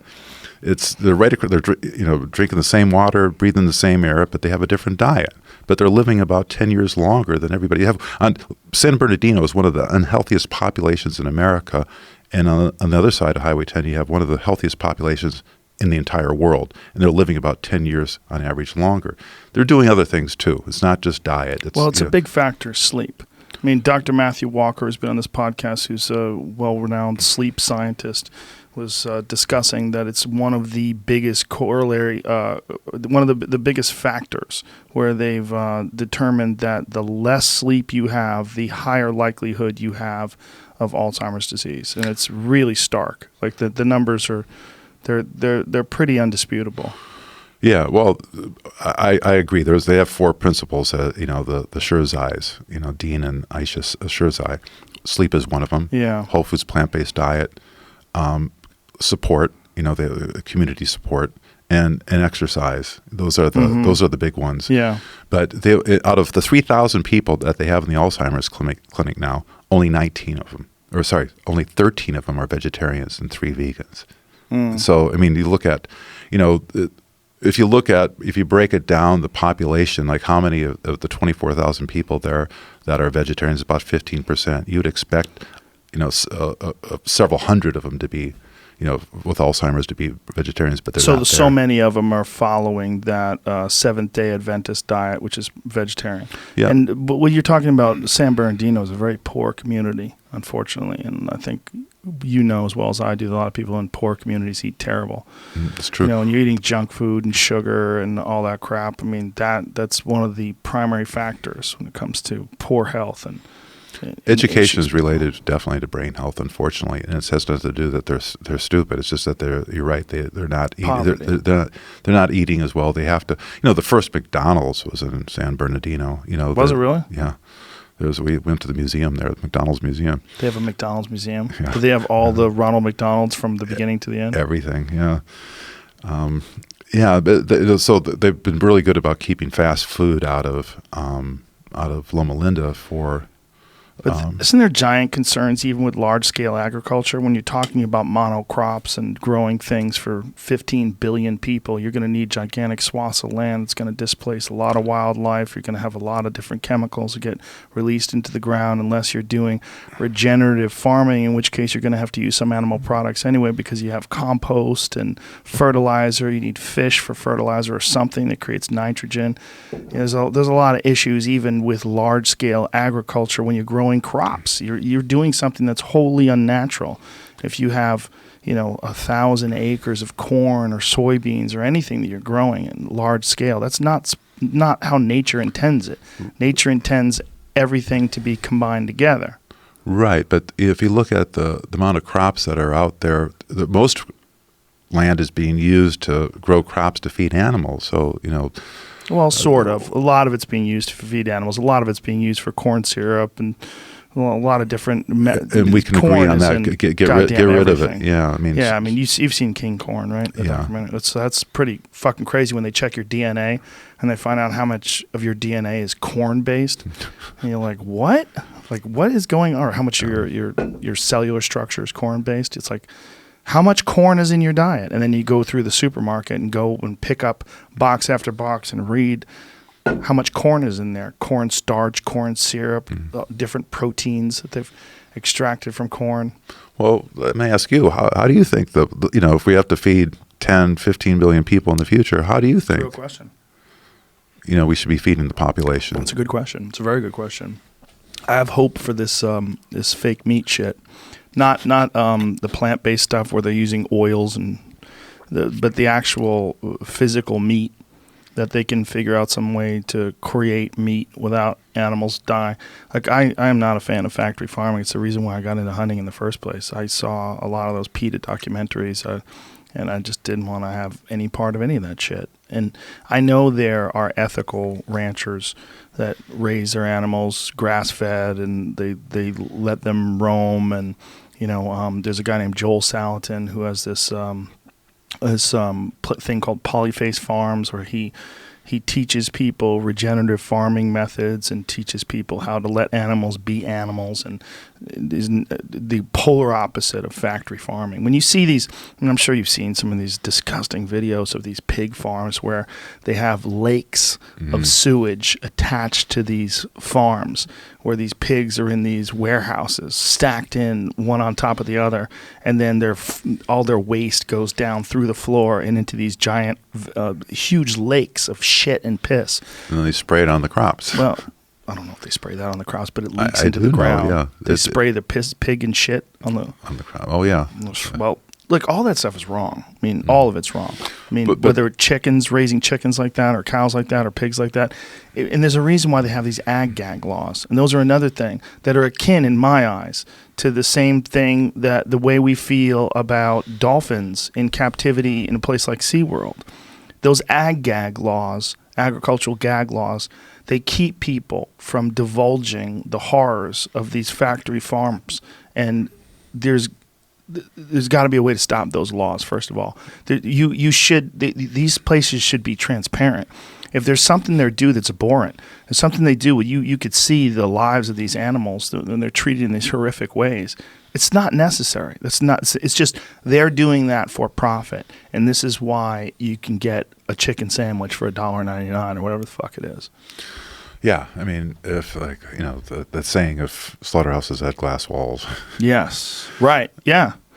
Yeah. But no, going back to it though. I mean, so how do you? So lab meat, you think would be the? I think lab meat has real potential. The same way cell phones used to cost, $1,000. Well, what more than that? Like what was like one of those big Motorola bricks? Remember those things that Gordon Gekko had on Wall Street? They were really expensive. Like when he was walking down the beach with that thing, like, wow, that guy's a baller. He's got a phone. He's just walking with no cord. Now everyone has a phone. I mean, I was in Brazil, and these people were walking around. They had very little money, but they all had phones. Cell phones have made their way throughout virtually all of the world. How much? $4,000. $4,000. So $4,000 in 82 is probably what today? 20? Probably like 20, right? Sure. Yeah, it's a lot. A lot. Let's just say it's a lot. Definitely a lot. Even if it's $4,000. Imagine if a fucking iPhone was $4,000, people would be going crazy. Well, the new one's almost $2,000, and everybody's going crazy. Yeah, so that just. I think that sort of technological innovation and improvement. I think we were going to see that in this sort of factory-created meat, because the original factory-created burger that they made, I believe it was $250,000. It cost to create one, and people ate it, and they're like, this is beef. This is like real beef. I think with innovation, they could figure out a way to do that so we don't ever have to have these factory farming situations. I mean, I think that's possible. Yeah, no, I think it is too. When I've talked to some of the people that are working on that, and when you look at how fast cells can reproduce, it's just a matter of scale and getting the right texture and taste. Yes. Look, I'm under no illusion that what I do is available to everybody. I go hunting in the mountains. Most people don't want to do that, and I do it with a bow and arrow. No, most people don't want to learn how to do that. They don't have it in them. They don't want it. It's not interesting. To me, it is, if I shoot one elk, that is 400 pounds of meat. One life feeds me for a year. and I feed my friends. I feed a lot of people. I give elk meat out to a bunch of people. I'm under no illusion that everyone can do that. But everyone can't do most of the things that I do. I just do it because it makes me feel better than going and getting something that's factory farmed. If I saw what they did to chickens and I knew that my chicken had come from these horrific environments and I ate that, I'd feel sick. Yeah. And so that's why I became a hunter in the first place. Yeah, well, that's what we concern ourselves is like how can you and I can eat. You're probably better than me, but I can eat how I want to eat. But doesn't that sound weird? You say I eat better than you? No, you can afford more, is what I'm saying. You're that what it is? But I'm telling you, I'm getting my meat from the woods. Well, I'm not saying better. I'm saying that But you could eat how you want. Oh, I see. You easier than me. I'm just saying I'm not financially. I've seen what you have around here. There's nice little cozy man den you have down here. But boys, you should see what's out there. It's like the ultimate. It's a man caveman. Yeah. Not caveman, but man cave. Ultimate caveman would be a giant Neanderthal. But yeah, look, the conversation between. I mean, I have a gang of friends that are vegan and vegetarian. One of my best friends is vegan, Ian Edwards. I love him to death. I don't dispute that we're in a conundrum and then we're in a terrible situation as a civilization. We've certainly overpopulated the planet in many ways. And we've certainly allowed something to take root in our society that I think is disgusting. And that's factory farming of animals. There's something vile about it, undeniably vile. And there's a reason why people are prosecuted for exposing what makes everybody sick. Like if they exposed it and said, look, I'm going to take a picture, I'm going to show you a video of how these cows are living. And you take the video and the cows are just wandering around eating grass. No one would give a shit. Right? It's when you see these people kicking these cows and when you see them alive, like kosher. The way they do that, where they have to slice their throat and they have to do it with one cut, and this is why people want kosher meat, like some ancient, ridiculous idea of how to dispose of a life. Woo! I mean, all those things sicken people, which is the reason why they have those laws keeping people who work there from videotaping and exposing it in the first place. Yeah, I think the King Amendment, I believe what it is from Iowa, or at least he was. I'm not sure if he's still even in power there. But yeah, I mean, but if people saw how they got their, how milk is done. Mm-hmm. I know you're a proponent of milk, but if you saw that, not really. I don't drink really? it. No, if I drink 4 glasses of milk a year, it's a lot. Oh, yeah, I don't think it's good for you. I think raw milk is probably better for you, but every time I drink a glass of milk, I always feel gross. Yeah.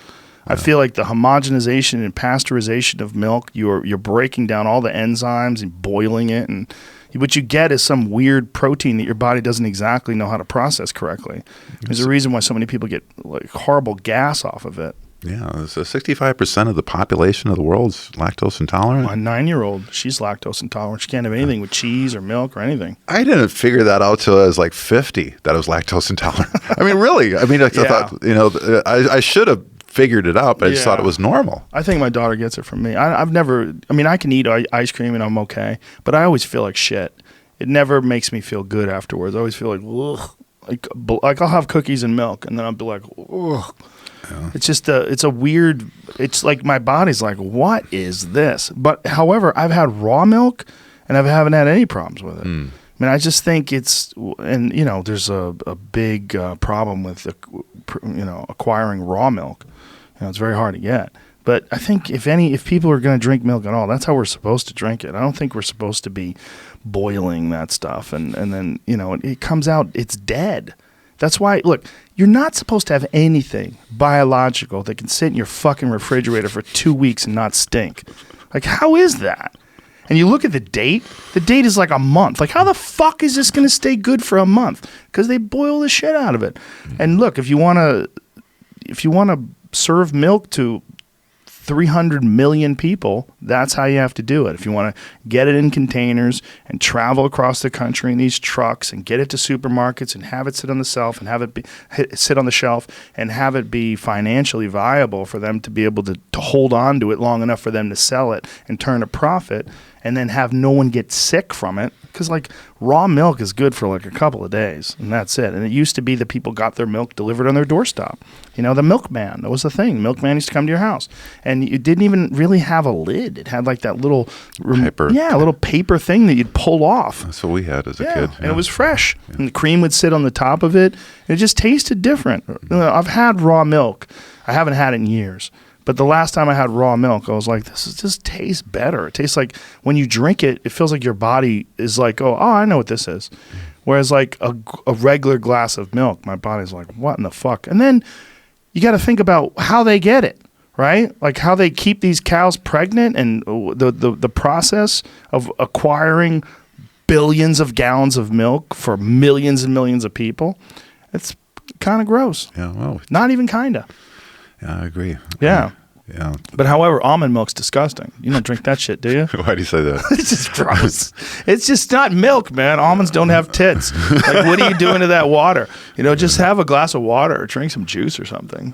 I mean, it's just got to be some benefit of health. I mean, almonds are good for you, right? But almonds are a real problem in California ecologically because of the amount of water they use. Totally agree. Yeah. Yeah. No, I soy milk sort of my milk of choice, or oat milk. Yeah. Yeah. Just drink water, man. I agree, but not out of plastic. Okay, hide this. I know we have to do something about that. We've been talking forever. We're gonna develop some sort of a system here. Oh, what do you recommend for us with water? Glass, right? But where should we get our water from? Should we get filtered water, or should we get spring water? I think filtered water is probably good. By canned or boxed water. That's a thing now. Yeah, but they use this paper. It's a big. Yeah, can't get you some still jars get garbage. Of water. Yeah, we're working on a film on plastic pollution right now, and we're trying to think like how do you it's a big problem. Like you look at the oceans here. We've had Boyan Slot on, and we're going to have him on again. He's the guy who's created that filter. Yeah, he came up to visit me too, where I work. He's got new ones for the rivers. Have you seen the new ones that he's? I saw that, on a couple weeks ago. I think they mentioned something. He's already got them working. Yeah, but here's the issue that I'm learning from. There's this guy Andrew Forrest, one of the wealthiest guys in Australia, told me that this isn't the problem. It's that you're having cheap plastic made in Saudi Arabia and America, and it's being exported to, there's 11 rivers are where the majority of the plastic in the ocean are coming from, and it's not recyclable. Rivers is where the plastic's coming from? What do you mean? There's about 10 to 12 rivers over in Southeast Asia where that generate most of the plastic that you see in the ocean. How in the river? What is? Well, so like in Indonesia, for instance, you have 17,000 islands, but only 10 recycling plants, right? Places to do it. So there's nowhere to throw it. So they throw it in the out in the ocean. Oh, you're saying the garbage is in these rivers. I'm not saying the creation of the plastic. The creation of the plastic comes from America, and it comes from Europe, and it comes from Saudi Arabia. Right. I see what you're saying. Yeah. So, but the volume, most of the volume is coming from these 10 to 12 rivers in Southeast Asia. You have to make plastic cost enough so that first of all that they can make it recyclable, so that there's different ways to make polymers so that they can recycle it. They just do it the cheapest way possible because they know it's not coming back. Right. So you have to put a tax on virgin plastic to make it valuable for people to be able to recycle it. Otherwise, a great solution is hemp plastic. It's biodegradable and it comes from this plant. I mean, you can make hemp plastic. And we can grow it, and it's an easy crop to grow. Is that scalable? Yes. Hemp is so weird, it doesn't even seem like it should be real. I mean, it really doesn't. I mean, it's an insane plant. I mean, you can make hempcrete out of it, which is far better than any building material we currently use. It's far more resistant to flame. There's just so many positive benefits of it in terms of insulation. The insulation factor is better than wood or plywood. It's really lightweight but incredibly strong. Have you ever like grabbed a thick hemp stalk? Have you ever held on to one? No. It doesn't seem real. It's hard like this oak, but yet it's light like balsa wood. It's so strange. It feels like it comes from another planet. Wow. Hemp is an extraordinary planet. It's the most extraordinary plant we have. First of all, it has all the essential amino acids. I love hemp protein. It's one of my favorite proteins we sell it on it. We sell hemp protein. It's one of the very best proteins in terms of being able to mix it in like a protein shake and on the go. Your body digests it super easily. And it's like filled with amino acids. It's very easy for your body to digest and process. You can make oil out of it that they used to use for heating lamps. You can cook your food in it. There's so many different things you could do with hemp. You can make clothing. You can make far more durable cloth, far more durable. The paper is far superior. In fact, the whole reason why William Randolph Hearst demonized marijuana in the first place was to protect his business because he had paper mills and he was trying to protect it from hemp. Because on the cover of Popular Science magazine, they had come out with a decorticator. A decorticator was a way in the 1930s they devised to effectively process hemp fiber. Because for years, they used to use slaves to process hemp. Then when they figured out the cotton gin, cotton became easier to use, and then slavery became outlawed, and so people shied away from hemp. Well, they came up with this decorticator in the 1930s. It was on the cover of Popular Science magazine, Hemp, the New Billion-Dollar Crop. Well, William Randolph Hearst didn't just own Hearst Publications and newspapers. He also owned these huge forests that they were making paper with. So he, along with Harry Anslinger and using his newspapers, demonized marijuana to stop the commodity of hemp. Yes. No idea. He funded all those fucking crazy marijuana movies, Reefer Madness, all that shit. That was all him.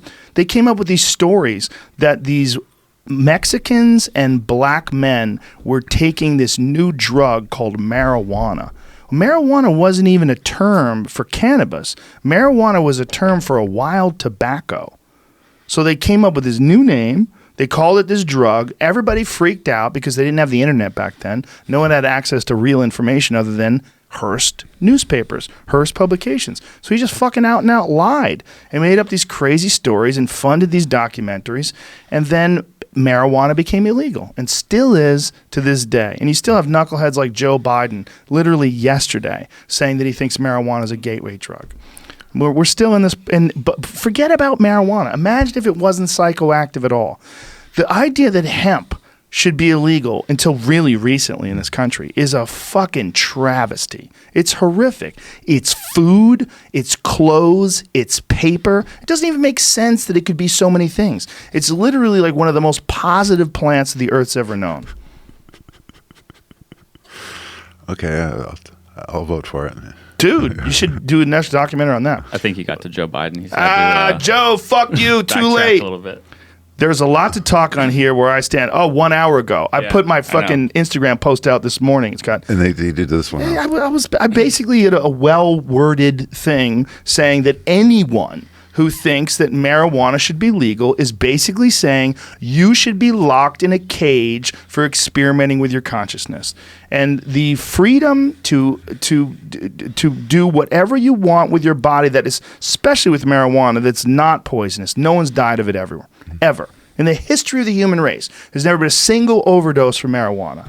And this knucklehead saying that it's a gateway drug. No, pain is a gateway drug. Trauma is a gateway drug. Abuse is a gateway to drugs. It's not marijuana. Marijuana is just a time-honored psychedelic substance that people have been enjoying for thousands and thousands of years. Yeah, you should run for Congress. Fuck that. I'm not running for anything. I'm not even running for my neighborhood's whatever the hell it is. I just saw a poster over there. Did you run for mayor? Or was that a joke? What poster? Oh, I thought there was a poster. Oh, it's 100% a joke. Look, I'm not ever running for anything ever. Well, it was right next to Hunter Thompson for mayor, and I thought, well, maybe there was some truth to it. No, it was Hunter Thompson for sheriff, but there's nothing there for me. Yeah, is there anything for me? right. I don't think. No, it's just Hunter Thompson. That's not me. Right. Look, I'm not running for anything ever. I have 3 jobs and 3 kids. I'm busy, and I have a lot of hobbies. Too many hobbies. I'm trying to chip away at hobbies. Yeah. But if I can get Joe Biden to shut the fuck up, I'm very happy. Crazy asshole. There's so many people that smoke pot in this country. He's so crazy. For him to come out against that is so goddamn dumb. How do you smoke pot on the show and still hold a conversation, though? You want to see? I'll smoke it with you right now. No. It's not hard. Because You'll be doing it by yourself. Yeah. Because I'm a stoner. I know how to do it, man. I've been doing it forever. Look, I mean, one of the things that I said in my Instagram post today, marijuana is not for everybody, and I think it should be used carefully. Because, look, I've said a lot of dumb shit when I've been high. I've thought a lot of dumb shit. I've been paranoid.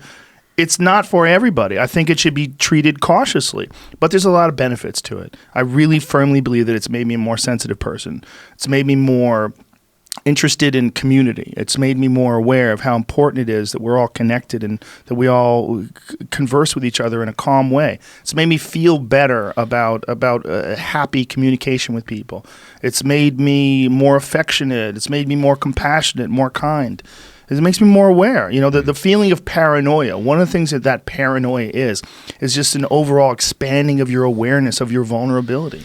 Of all the things you've done, because you had a lot of hats in your career, do you find this the most satisfying to you with the podcast? Yeah. Mom made this in stand-up. I mean, stand-up is more complicated, right? Because there's got to be an end result. Like, it has to be funny. Whereas the beautiful thing about this is I've been able to expose a lot of people to things like the Cove, like you and your work, like, so many different doctors and scientists and astrophysicists and Dr. Matthew Walker that we talked about earlier, were explaining sleep and how important this really is. This isn't just something that you feel better if you get more sleep. No, it's like long-term for your life.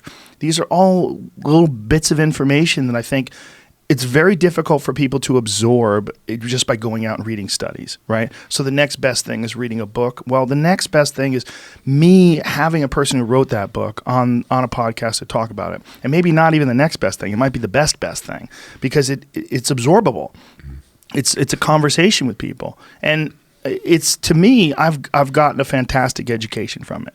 To being able to talk to thousands of brilliant people, or hundreds at least, of brilliant people, and pick their brain and just with genuine curiosity, just ask them questions and read their book and then try to have try to have an understanding of it, and try to, when they come on the show, try to get them to fill in my blanks and in turn educate the audience on things that may be a little bit complicated for them to comprehend. And it's just, to me, it's something that was completely unexpected. I didn't ever plan on doing this. I just started doing it, and then it just kind of became what it is now. So it's very satisfying that people like it. You know, when I talk to people and they say, I mean, I can't tell you how many people I've run into that said it's like changed their life. It's changed their perspective. So many people said, once I started, I was going to be on the show. They said, "Oh, you got to see this podcast." I spent 2 weeks, that was my day job, is like listening to interviews that you've done. I just felt totally captivated and envious of the position that you're in, to be able to have people and talk about a wide range of stuff. When I do a film, it's so targeted that I'm needing them to fill in a blank, and it's just I need 2 or 3 minutes, and I might talk as long, but it's this, I've got this list of a shopping list of things I need to cover, and here you just have a conversation. That seems like it's a lot different, and it seems like a lot more fun. It's a lot more fun. Like when you said at the beginning of this, like, what kind of research have you done to prepare for this? I'm like, fortunately, I get to pick who I talk to. And for you, I mean, I knew that you had directed the Cove, and that the subject of dolphins has been, I mean, it was a huge bit on my 2016 Netflix special about an experience that I had when I was in Hawaii, high as fuck on edibles, and we ran into this patch of wild dolphins, and they were playing with us. And we were yelling like, "Yay!" And they would jump out of the water and do flips for you. They were putting on a show. And I remember having this thought, like, holy shit, they're playing with us. These are these wild creatures, and they're having fun with us. And then I started doing all this research on dolphins and dolphin communication. I became obsessed with dolphins because this one, I mean, I had been fascinated by them before, but I became truly obsessed. And this experience was more than 10 years ago. And since then, I've been overwhelmed and also massively disheartened by just, by films like yours and by seeing SeaWorld and by seeing what was going on in marine land with my friend Phil, and I've had him on a bunch of times to talk about his lawsuits. I mean, they have done everything they can to try to silence that guy and stop him from revealing all the horrors of that place. But slowly but surely, he's had a massive impact on that place's business to the point where they're trying to just get him to shut up, and he won't. He won't. I mean, and he was on the inside. He was a trainer, and all that stuff. So for me to be able to talk to someone like you, it's I love the fact that we can get that out there. Well, I appreciate it. Yeah. I mean, it's, swimming with dolphins in the wild.